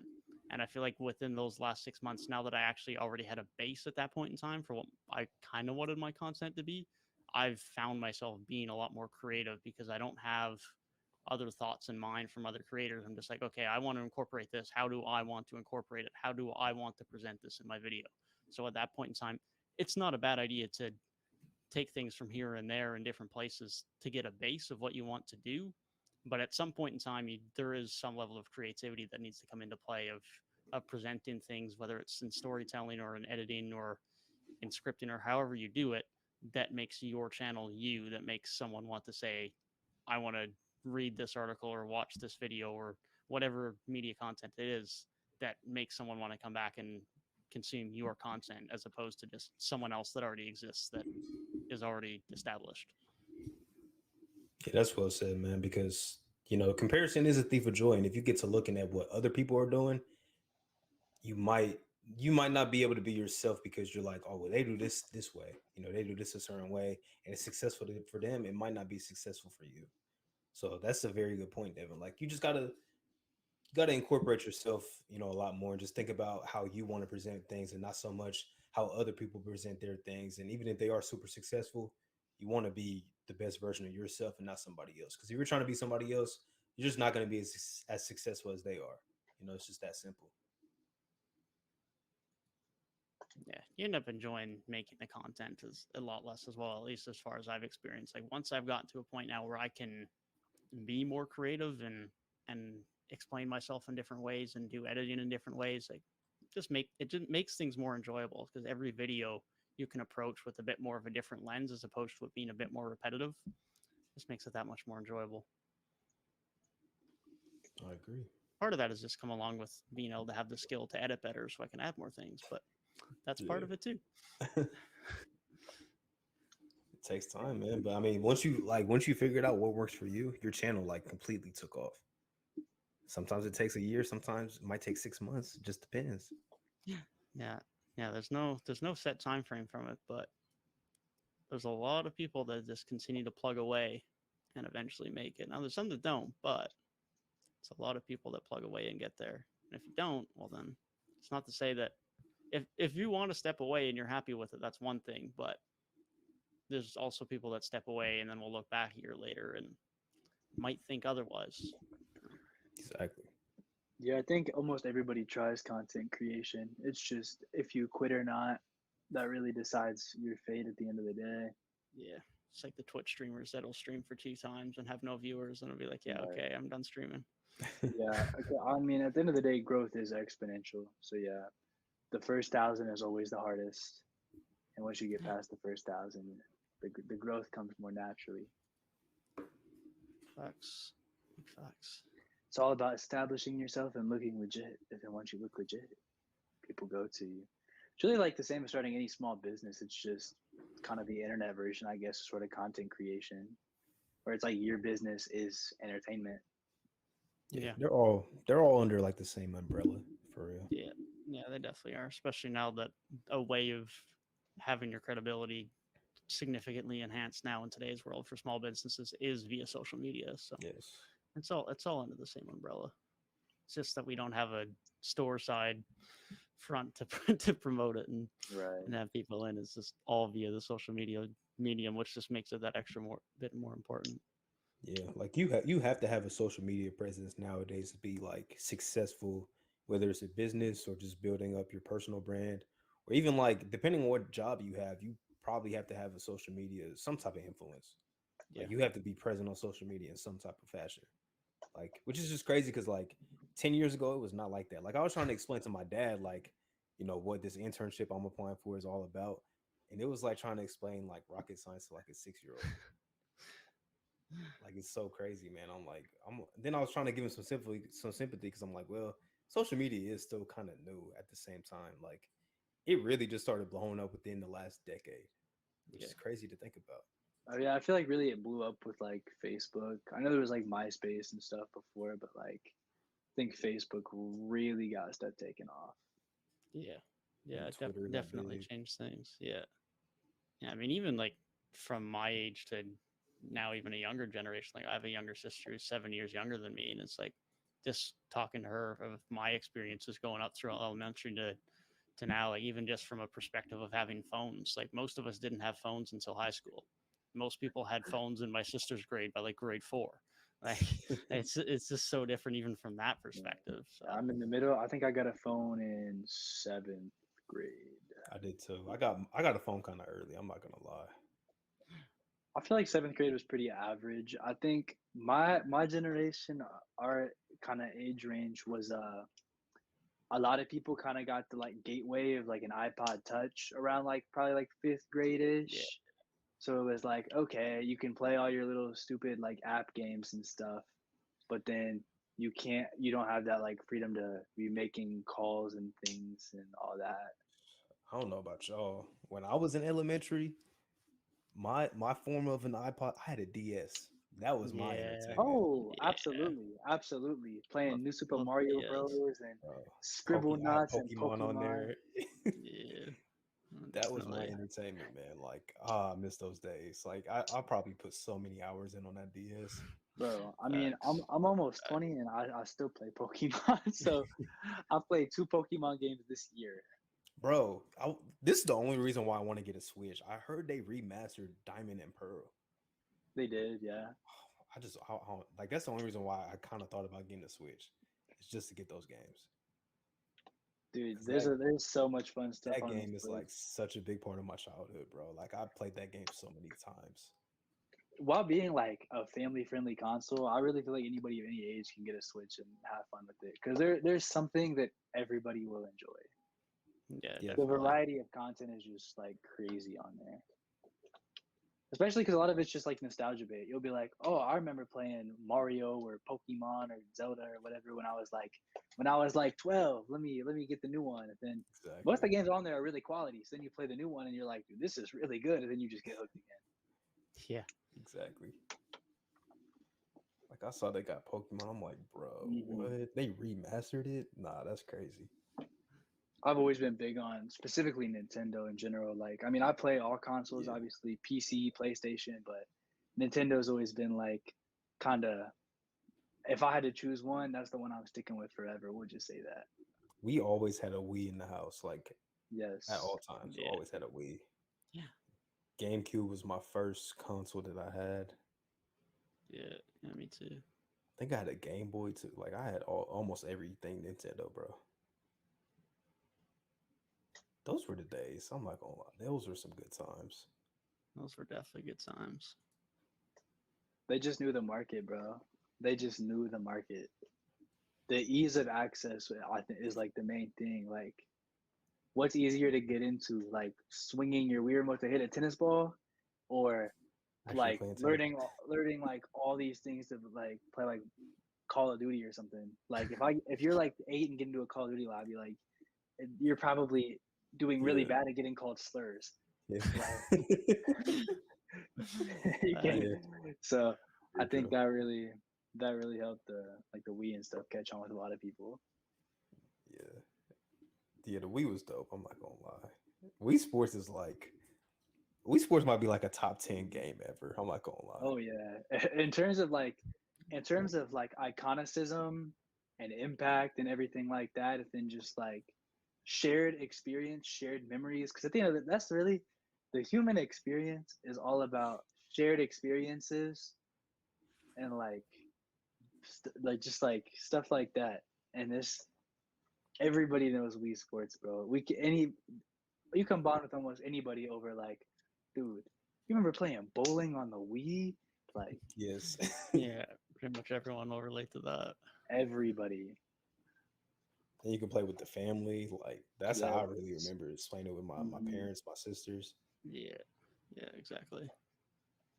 Made it much more of a family thing and expanded the audience to a lot more people than it ever otherwise would have. Yes, facts. I remember they came out with like Wii Fitness, and even that was fun. Like I remember playing that. They Yeah, had the Wii Fitness board, and We even that fit was though. fun somehow, bro. I yeah, know that they was literally good. they said yeah. So you're gonna exercise. But it's gonna be They fun, made and it it was fun. fun. Yeah, it And it was. was.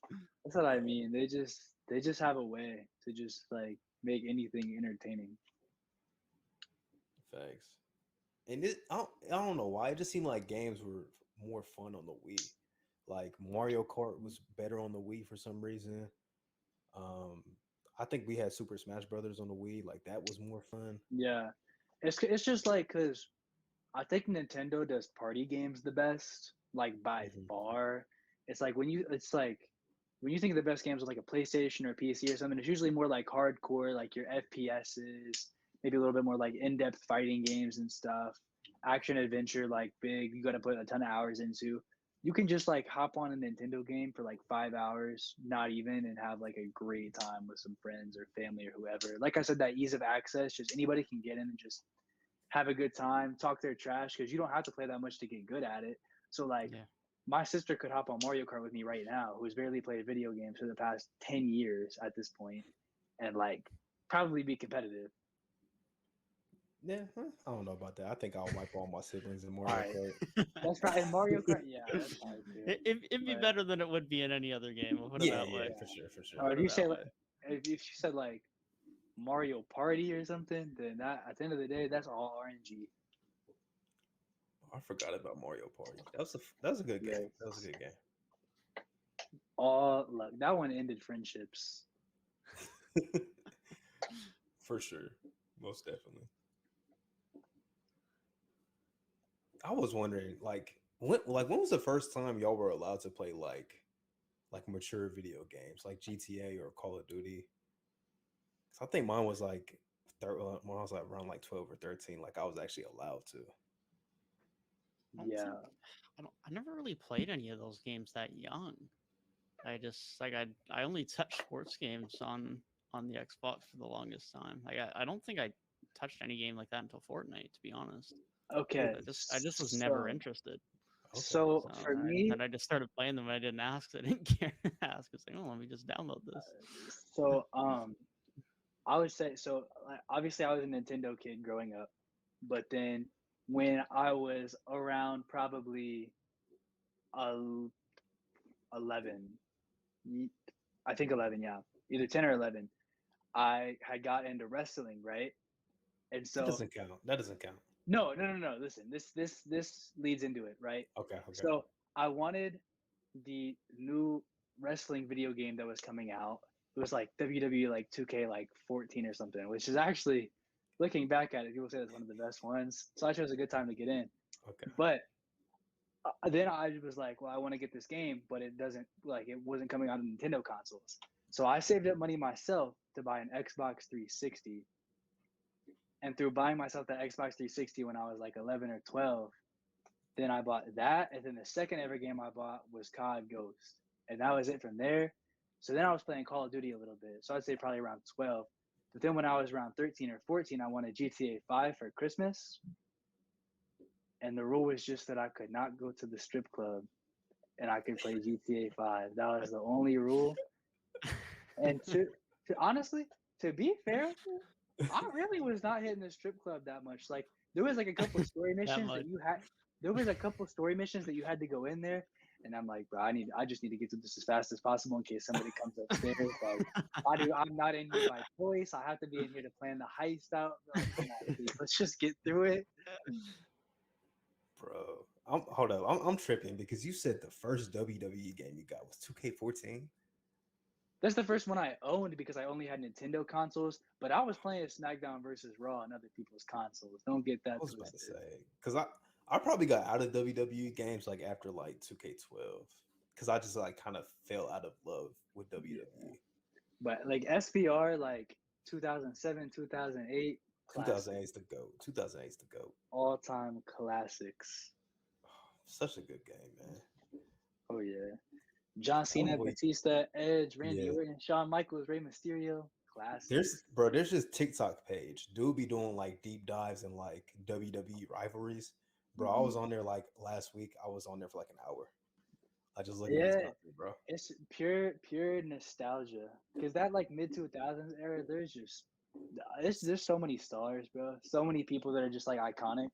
And everyone was beefing with each other. Like I forgot some people had rivalries, and it was like at the time when you're a kid, you're like, bro, like they're actually like seriously beefing with each other, like going into each other's houses and beating each other up. Randy Orton and Triple H. Yeah. Bro, he threw him through that like the front window of his house. That's an all-time clip. Like I thought that was so real when I was like 7, 8 years old. Hey, yeah. All respect. They had SummerSlam last night for WWE. Bruh, we might have already had this discussion, but are those like 2-day events now, like pay-per-views? WrestleMania is 2 days. The rest are only 1 day. Okay, that's crazy.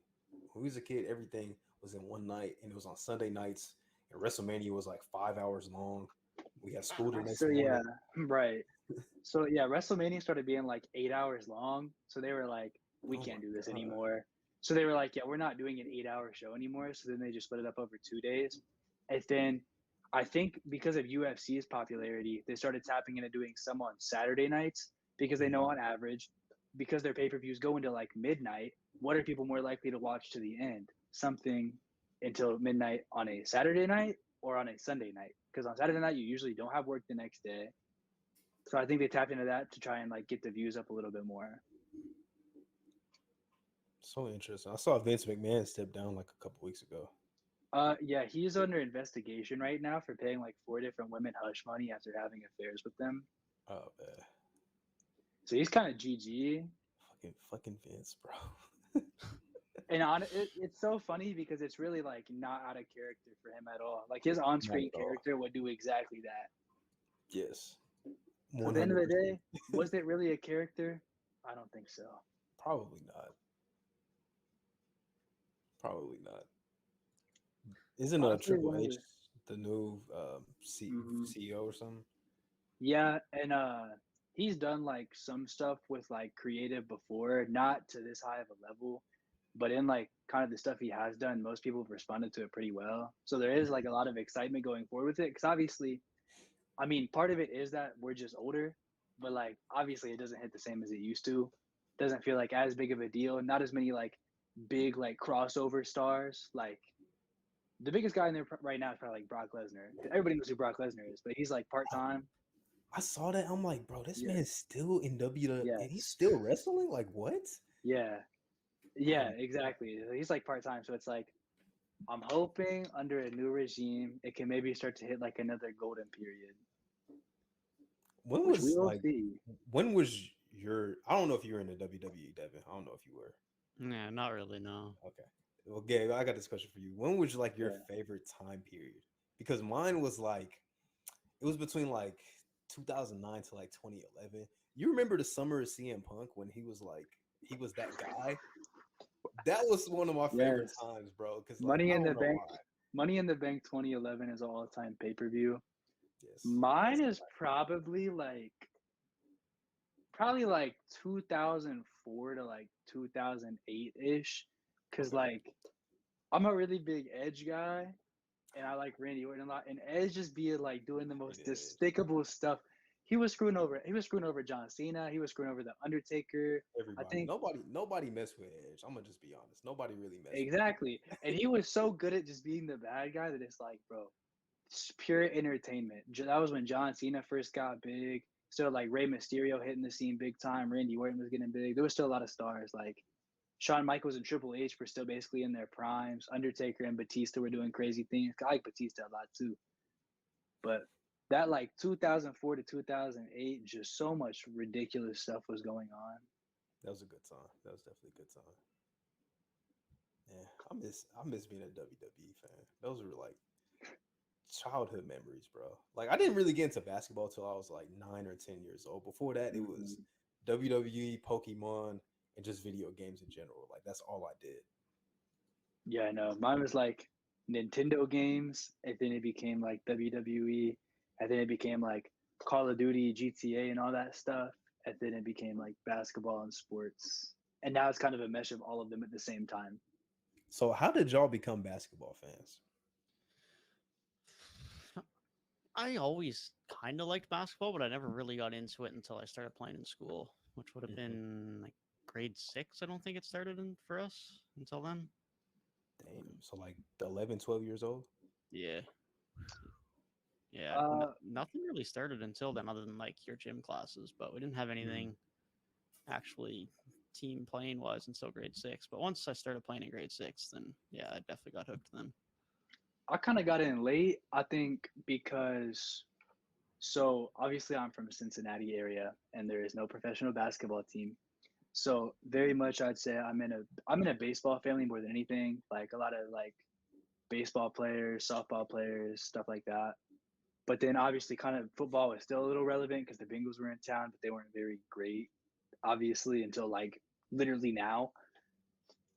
So basketball is kind of never like on the forefront.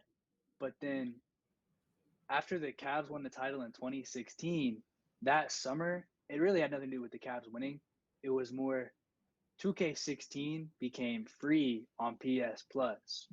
And so one of my friends, who is actually now my roommate, was like, "Hey, bro, you got to tap into 2K16. You got to play with me." And he was whipping my ass. But then, uh, so then I was just like playing that, and I was just seeing players based off that, and I'm like, who do I like playing as? Who's kind of cool? And at first, I really liked the Clippers because I would play with Chris Paul and Blake Griffin all the time, and obviously Lob City was like super, super fun in 2K. Well, I mean, how could they not be?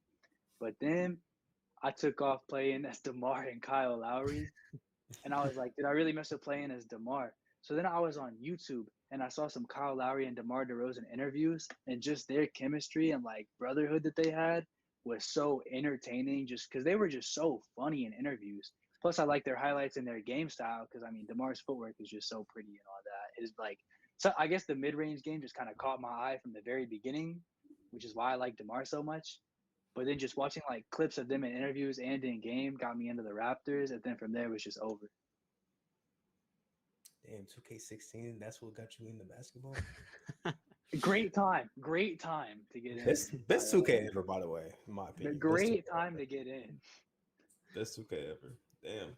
Dude, the soundtrack is still iconic to me. That overall, in my opinion, that's the best 2K. Best my career storyline. I think Park was at his peak around that time. What was it called? Sunset Beach or Sunset? Yep. Yes, I was on Sunset. Nobody did the other. You were two. Rivets. I think it was Rivet City Riders. I forget the other one, man. The other one was like it looked like kind of like a carnival or like a roller, like an amusement park. Yeah, I forget. But I don't remember. They were lame. Called. They were both lame. If you weren't Sunset, I don't know what to tell you. Right. That 2K was iconic, man. I got into basketball by playing NBA Live 08. It was that's how I got into basketball. Old Town Flyers, Rivet City Rough Riders, and the Sunset Beach Ballers. Yeah, Sunset Beach is forever classic. I think 2K17 was the same parks too, and people regard 17 super highly as well. 17 was cool. I didn't really play Park on 17. Like I kind of got out of tap with 2K as much. Yeah, I got really big into the one I was probably in the most deep on was 2K20 My Team. I play a lot of My Team. Quarantine. 2K20 My Team, yes. Over quarantine card grinding, a couple of my guys were on there, so we be playing against each other with like our like all pink diamond and galaxy opal teams. It's insane. My friend, I used to play against my friend Jamil, who I run halftime hoops with. I used to beat the shit out of him on my team. Yeah, like, I'd always I never like bought packs, but I always play against my guy Logan, who bought like hella packs. So he'd have like he'd have like all like galaxy opals. Literally, like it was super late game, and I was still running like a 97 overall Tyler Hero card on my starting lineup. I'd be torching him for like he'd be down like 40 in like the third quarter. Bro, like I think I started buying packs because I had so much money left over because I was still working and we were getting extra money for like COVID pay. So I just bought a few packs every now and then. And my team got really good, but then I would go online and try to complete like the challenges. And people would have all Galaxy Opal lineups and they would have that freaking Bol card. Manute Ball is the other big. And I'm like, bro, you can't do nothing with those two. So it's like, it's GG's. Like I'll win like my first 4 or 5 games in the little thing, and then I get to game 5 or 6, and it's like you're cooked. Like it's over. Dude, my tipping point with my team was I don't know if it was 20. It might have been. I think it was 20 though. It might have been 21. There was this like Ruby Isaac Bonga that you could play at point guard, and that was 20. I think everybody was using that. Everybody, and I was like, bro, this is insanity. And then it was either 21 or 22. Had like Zhao Qi. No, it was 21, I think. 21. Yeah, and just a Ruby center for the Rockets, and he was better than Yao Ming. Yeah, the fact he was so broken as a Ruby was what made it so stupid. It was so annoying. Like I get the ball like the budget ballers teams or whatever. Like it's a cool concept, but bro, like I'm grinding so hard for these cards. My team is really for sweats. Like Park, you might come across a few sweats. My team, you'll definitely come across some sweats, bro. Once your team actually starts getting good, you're gonna see how much time people really put into the game. My thing is, I like my team a little bit better just because I felt like it emulated more of the actual game of basketball, where it's like I hate park culture, bro. I hate park culture so much. It depends. Dribble, step back, maybe a pick, dribble, step back, green release every single time. Bro, I'm sorry. I'm not spending enough time where I can get green every single time I shoot my jumper off of 15 dribble moves. I can't do it. I If you can't got do it. if you got a good 3 to run with, I- Park is so fun. Like you'll be up until like 4 in the morning with your friends on Park, and you're just having the best time. But I do feel you when you start going against really sweaty Yeah. people on Park, it is so annoying. It's just the cheese, bro. Like, cause I don't know. I think I just enjoy like the basketball simulation aspect. Cause like I said, I'm a big mid-range guy, bro. If you take a mid-range shot in park, you're toast. Because Unless you're people are only shot taking creator, threes. People unless are you're a only play taking, shot. yeah. People are only taking threes in park. So it's like, as me, a guy who likes that like inside game a lot, it just doesn't, it doesn't work. Yeah, I think I played some Park on 2K20, and after that, I haven't really had it 2K. But on 19, what really started to blow it for me is when you would play against lockdown defenders, they would have their takeover, and then they start hitting 3-pointers, greens with like 55 ratings, Yeah, greening threes. Like, bro, this game's so unreal. that's what I mean. The amount of greens, the fact that people can just green every time, which like yes, I get it's comp, so it shouldn't be like luck based, but it's like, bro, this is not sim at all, and you just cannot defend this. Yeah, like if you got a 55 overall three, you shouldn't be getting guarded. Like I shouldn't have to worry about you hitting threes. Right. Like, Exactly. insane. It does not make any sense. But it's like, yeah, comp mechanics over sim mechanics, and I understand for the balancing of the game perspective, but that's not balanced. 22, I would say the neighborhood was really cool. Now, I was really annoying in the first game they had it in. I can't remember if it was 20. I think it was 20 that had it. It might have been even 19. But the very first one that had the neighborhood was so annoying because it was like a straight line. So like you literally had to sit there and walk for like 5 minutes to get where you wanted to go. Because you had to go like from park straight and just keep going down this linear path until you got to like your high rise or whatever it was. But then by the time it came around to like 22's park, I actually really liked the way it was designed. At that point, I just didn't have enough people I was playing with consistently anymore to like do park and stuff like that. Mm-hmm.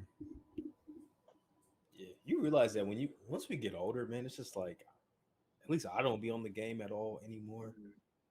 But it's just like I don't even have the time to really just be on the game consistently. And even if I like did get on the game, I wouldn't probably be good anymore because I just don't play.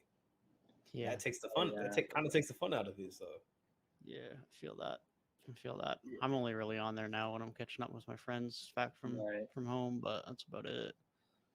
Yeah, I said it's like at a place nowadays where I'm still in the game pretty often and I like play with people and stuff, but it's not like to the level where I'm playing anything comp. Like I could not that's why like I literally have a PC now and I hopped on Valorant for the first time last night. I'm terrible because first of all, I can't play mouse and keyboard to save my life and I'm trying to teach myself that, which is I've never been good at like competitive shooters. Like I've never had a positive KD in a Call of Duty game except for Modern Warfare Remastered, which is like a really weird one. same. I was never good at Overwatch or like anything like that. I've never been good at comp shooter games like that or just comp games in general. And so I'm at the point now where I'm just a casual, bro. Like I'll play some night like I'll play like I'm pretty good at like Fall Guys, low key. I think that's fun. I'll hop on and play that, or like I'll play like zombies on COD or just different things like that. But nothing super competitive or tactical that's gonna make me mad. Now it's like things that are just low stakes I can get into and have a good time. Yeah, I feel that. That's what I've been playing the most too recently. Actually, is Fall Guys with my buddies. Really? But other than that, it's like I'll hop on and play that for a laugh for a couple hours, or I'll just if I'm chilling on a Friday night and I need to not do work for a little bit, and I might just throw on a solo player game for a little bit. But other than that, it's been about it. I've never played Fall Guys, but I'll watch. Like sometimes my friend streams it, and it just looks so entertaining. Like I don't know. It is. It's just Absolutely. it's literally just all about who you're playing with. I'll say It's like I would never sit down and play solo, but if you're playing with a couple of buddies, it's a good time. at the same time too, if you have like you have to have a solid group together, but if you have like 7+ people together that can do it, bro, there's nothing as funny as playing Among Us. Yeah. I never got Respectfully, into that. Never got bro, into that. if you have like 7 to 10 people to play, Among Us is so much fun because then one person is like, "Oh, I think this person did it," and then that person is like, "What? Why would it be me? Like, what? I was literally halfway across the map, bro. Like, how did that happen?" And they're like, "Oh, it's because you vented over there, buddy." Well, like, what does that mean? Like, I just saw you in a life, and then it just people getting in the craziest arguments because somebody's trying to defend themselves not being an imposter is like hilarious. Did y'all ever play Friday the 13th? No, I never played that. I saw some gameplay of it and it looks really fun.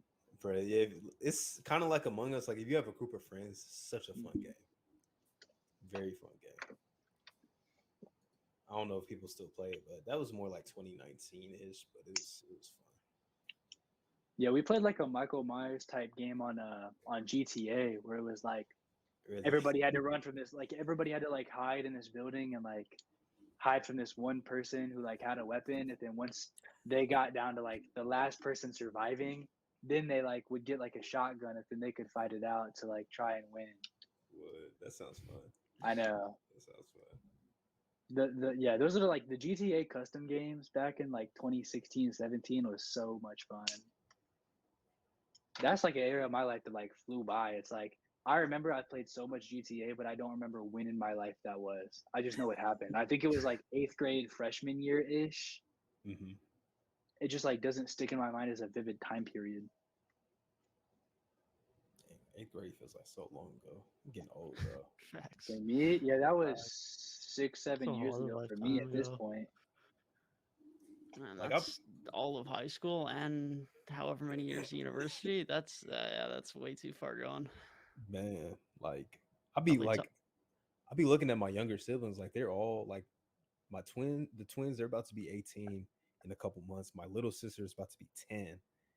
My little brother starts kindergarten this year. I'm like, bro, where's the time going? Like, I don't get this shit, man. I don't get it. Facts. I know. I'm still pretty young, man. I'm not even 20 yet. I'm still fresh. Bruh, I feel like I've known you. It's only been like a year, but you've been 19 this entire time. I mean, like that is true though, 19. because okay, my birthday's in October, and I had my first class with you in like August.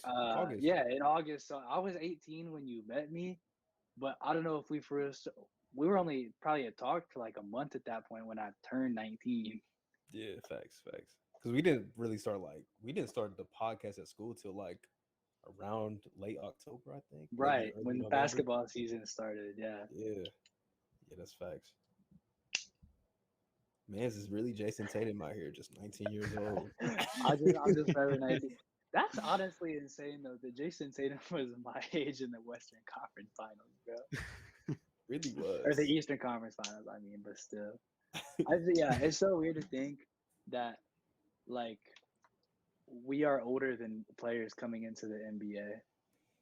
Yeah, no, it doesn't really register to me yet. Like, hold up, let me look up right now. Significantly older. Like, yeah, if we would be vets if we were in the NBA at this age. 22. Like, I'll be a vet. Like, yeah, like crazy. I don't think of it like that yet. Paolo is 1 month younger than me. I feel like Paolo Banchero is like way older than me. In my mind, I'm like, yeah, that dude has at least like 4 years on me. I'm older than him. Only by a month, but still. What tripped me out is when I found out I'm like 6 months older than Zion. Yeah, that's crazy. Like, I remember when he turned 19, I'm like, damn, I'm older than dude. I'm like, oh my God. Bro just signed a Jordan contract, and I'm like finishing my first year of college. Slightly different lives. Man, just a little bit. I can't remember if I'm older than Cade or not. No, okay. Cade is like a year older than me. So yeah, I think like this. No, last year's draft class was really people in my grade, but this draft class is like people my age because I'm young for my grade. Yeah. Are you going into your third year of college? Mm-hmm. At 19, so you graduated high school. Were you 17? Yeah, I started college at 17. It's wild. But I turned 18 like 2 months in. So Yeah. it kind of sucks though, because like I'm about to be so young getting out. Like because I'm graduating like a semester early. So I'm gonna turn 21 in October 2023, and then I'm graduating in December 2023. So I'm only gonna be a 21-year-old for 2 months of college. Better get that fake ID ready. At this point, though, it's like I'm using it for like a year. So I'm like, Just kidding. We don't use fake IDs here. yeah, this is a rule followers podcast right here. I never did get a fake ID. I was waiting my time. Me neither. Yeah, I haven't yet. Neither. I think I've got enough drinking in. Not really though, because this is a rule following podcast. But I think I've got we don't underage drink here. Yeah, No, we don't. but I think that I've got enough in to hold me over until I'm 21. So Yeah, Gabe, when we hang out, you can have some like wine coolers, bro. okay, bro. Thanks, appreciate it.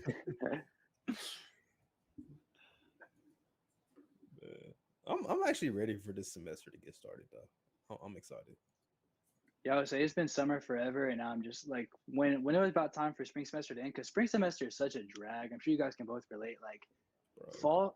fall semester, you have fall break, you have like Labor Day, you have Thanksgiving break, you And have there's a like bunch of events too, like it's football season. right. You got homecoming. You got a whole bunch of stuff.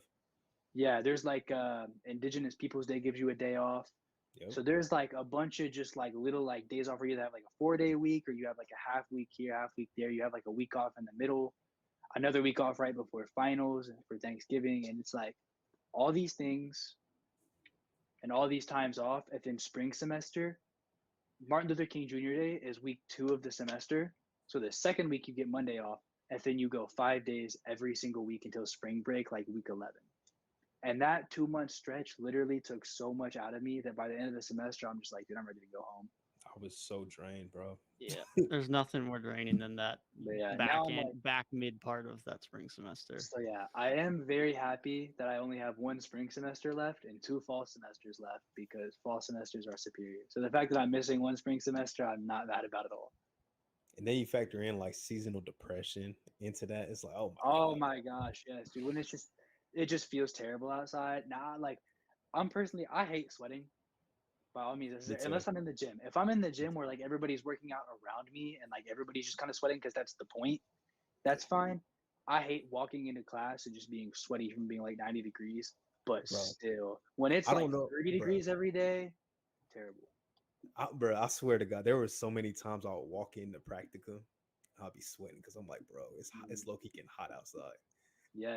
And I was not dressed for the weather either. So I'm like, bro, I'll walk in, I'll be whew, sweating and shit. Like, damn. But yeah, I was walking to class every day, like headphones in, because I'm just not in the mood. I'm just not feeling it. Feel that. Yeah.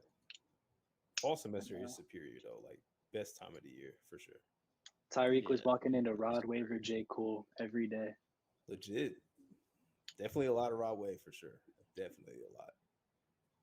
I feel like when I see you post music, it's usually Rod Wave or J. Cole. It seems to be your top 2. Or Juice. I'll throw some Juice in there too. Yeah. Actually, I need to look at my Apple Music replay because it might be all over the place right now, for real. Y'all Apple or Spotify people? I'm neither because I'm cheap. Bro, Spotify has like a 3-month, I think, free subscription if you have like a PayPal account. I might have to look into that then. That's why I have Spotify right now, because it was free and somebody wanted me to get it so they could share music with me. So yeah, I've been back and forth like a couple times, but currently I'm on Spotify because I'm on like their student plan. Yeah. Okay. Spotify is decent. I'm not gonna lie. I like how they make playlists for you. I think that's kind of cool. But then I like the playlists I've already made for myself on Apple. Spotify is also like on everything though. Like if I'm playing my PlayStation, I can turn on Spotify. I'm on my PC. I'll like be playing games on my PC and just have Spotify going through my headphones all the time. Like just the fact that it's just everywhere, I think makes it a little bit better to have for the accessibility. But as an actual like platform, just if I was basing it purely off using it on my phone or on like my MacBook, I really don't have a preference at all personally. That's fair.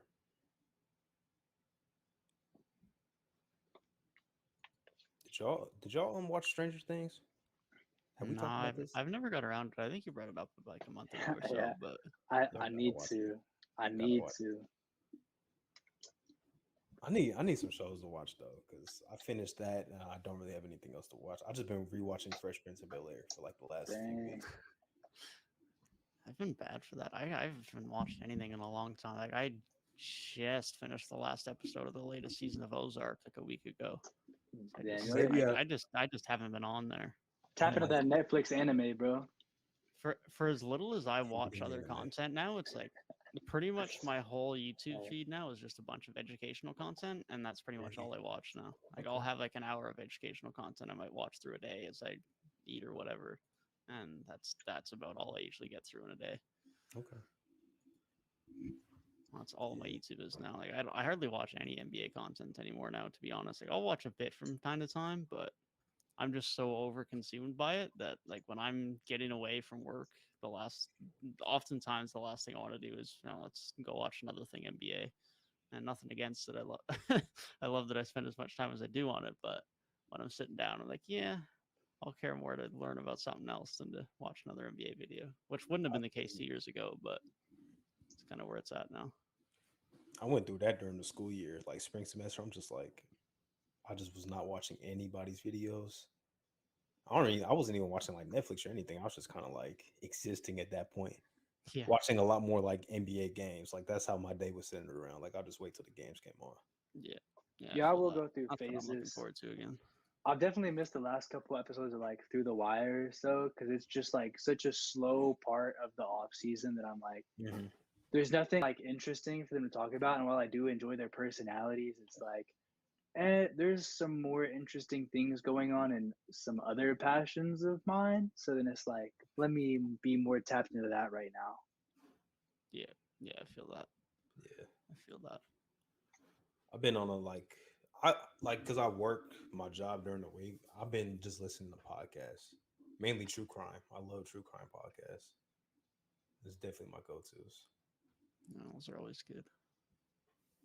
They really are, man. Like, I don't know why like crime and death is just so entertaining to listen to, but it is. Yeah, it just is. Man. I don't know what it is, but yeah, I need to get into some more like episodic podcast. I think where it's like it almost it has like a set like when is this gonna start and like when is this gonna end, and it like kind of goes through a certain topic and dives into it for like a set amount of episodes. Because pretty much every podcast I've ever watched up to this point is kind of just like basically how ours is structured, where it's just like we keep going, we talk about what's new, talk about what's fresh, and just talk every week. But I think watching like almost like a show styled podcast where it's like I said, like there's a set beginning and end to like this arc that they're going through.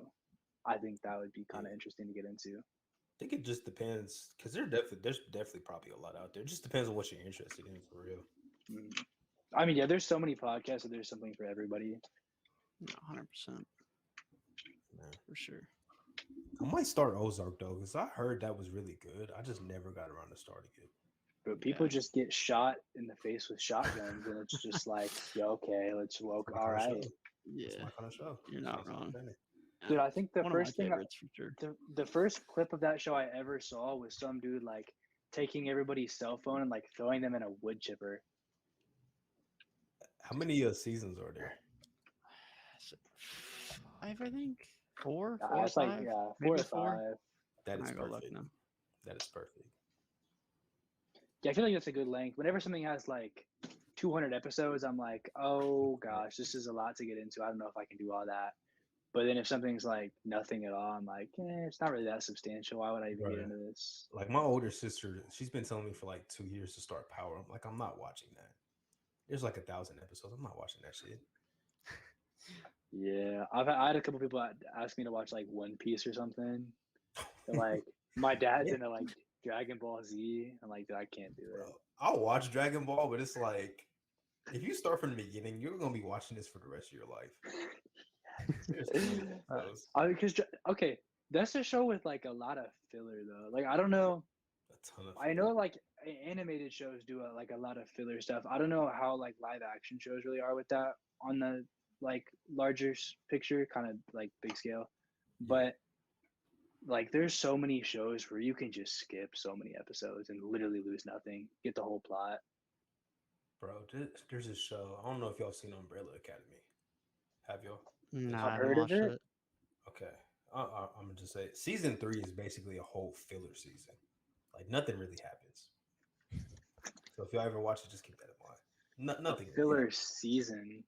Bro, it's like it just seems so like pointless, honestly. Like they kind of started to lose me. I'm not gonna lie. First 2 seasons are really good, but now they're starting to lose me. They gotta make up for it. I think the only show I started that was like already like 8 seasons in was like Shameless. I started that. There was like already 8 seasons out. One day in 1989, 43 infants are inexplicably born to random unconnected women who showed no signs of pregnancy. It starts off really good. First 2 seasons are really good. A billionaire adopts them and has them prepared to save the world. The family fractures, and the 6 surviving members reunite to solve a mystery surrounding their father's death. While a global apocalypse is imminent. And it was created and written by the lead singer of My Chemical Romance. Interesting. Didn't know That's that. a lot to take in very quickly. Yeah. Basically, they got superpowers. It's basically what you need to know. It's a good show at the first couple seasons. Season 3 was just kind of like, I got through it in a couple days. I'm like I waited 2 years for this. That's how I feel. I waited 2 years for that. Yeah, that's exactly how I feel. Oh well, there's only 3 seasons right now, so yeah, I guess just watch the first 2. Yeah. Like, chill. I guess like Stranger Things. I see a lot of people say season 3 was kind of like underwhelming in their eyes. I thought season 3 was good, but maybe that's just how a lot of shows are. Like, get those first couple seasons that are good, then the next one's kind of like mid. How long are the episodes Of Umbrella Academy? Yeah.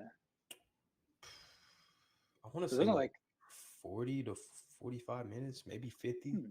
You're only 30 episodes. That's not bad at all. It's 10 episodes a season. Get through it pretty fast. Yeah, it's not bad.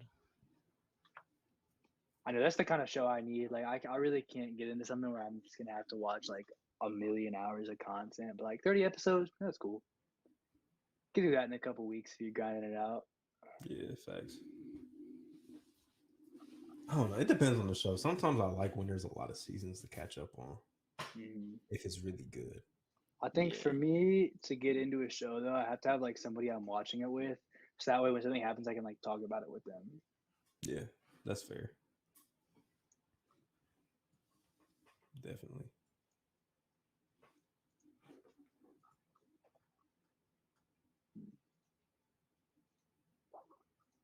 This really is just a variety podcast at this point. I got to be honest.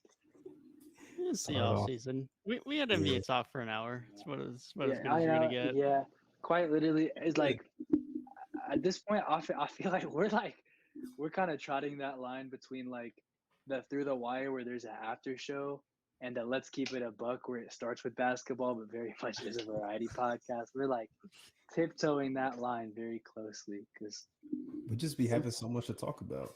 Because here's the thing is that, listen, all basketball fans can relate to like 80% of the things we've talked about. We did not talk about anything that was just like completely random. Yeah. Honestly. We talked about some video games, WWE, some TV shows. Content creation, NBA media. Yeah, we always have a good content creation talk because we're waiting until Gabe gets started. Basically. Listen, exactly. Okay. Exactly. The time is coming to an end. It's August. It's August tomorrow, so I'm moving in 3 weeks, and then as soon as I move in, I just got to figure out how to use Premiere or iMovie or whatever it may be, and then we are off to the races. Yep. All I know is I got 2 more weeks of work, and then I'm fucking done, bro. Dude, I got 6. I got 6 more days. I got 4 days next week because I took off next Friday for like a graduation, and then I have 2 days the week after. and then I gave myself 2 grace days, and then I go on vacation, and then after vacation I move into school like the next day. So basically 6 days left to work, and then let's go. It's really never a better feeling than it's like, and I enjoy my job. It's not like I do not enjoy my job, but it's like at a certain point I can enjoy it, but I'm ready to be done. Yeah, it's always nice. It's always nice to be done. I hate my summer Always nice to be job. done. I just needed the money. Like, and it's like I don't think they know. Like, I'm done in a couple weeks. Like, why are y'all trying to teach me new stuff? I'm not gonna be here that much longer. Yeah. Yeah. Are you still at like Amazon? Yeah, That's what I thought. couple more weeks, man. I'm counting down the That'll be days. nice to have done. Can't wait. I can't lie. Back. I did order something from Amazon last night, so I probably had you down back. Nah, it's cool. I left work yesterday at like 4:30, so it probably wasn't me. Well, yeah, I definitely ordered it at like midnight last night. So Oh yeah, definitely. That's somebody else's problem. Yeah. It's crazy how many people actually like order stuff off of Amazon. And people be having like the biggest orders, bro, like 20 items. Like, why do you need all this stuff, bro? I think the most I've ever ordered in one sitting was like 4 items, and it was for like my ex's birthday present one year because I got like a couple different things. And that's so reasonable. Right. People be ordering 20 items.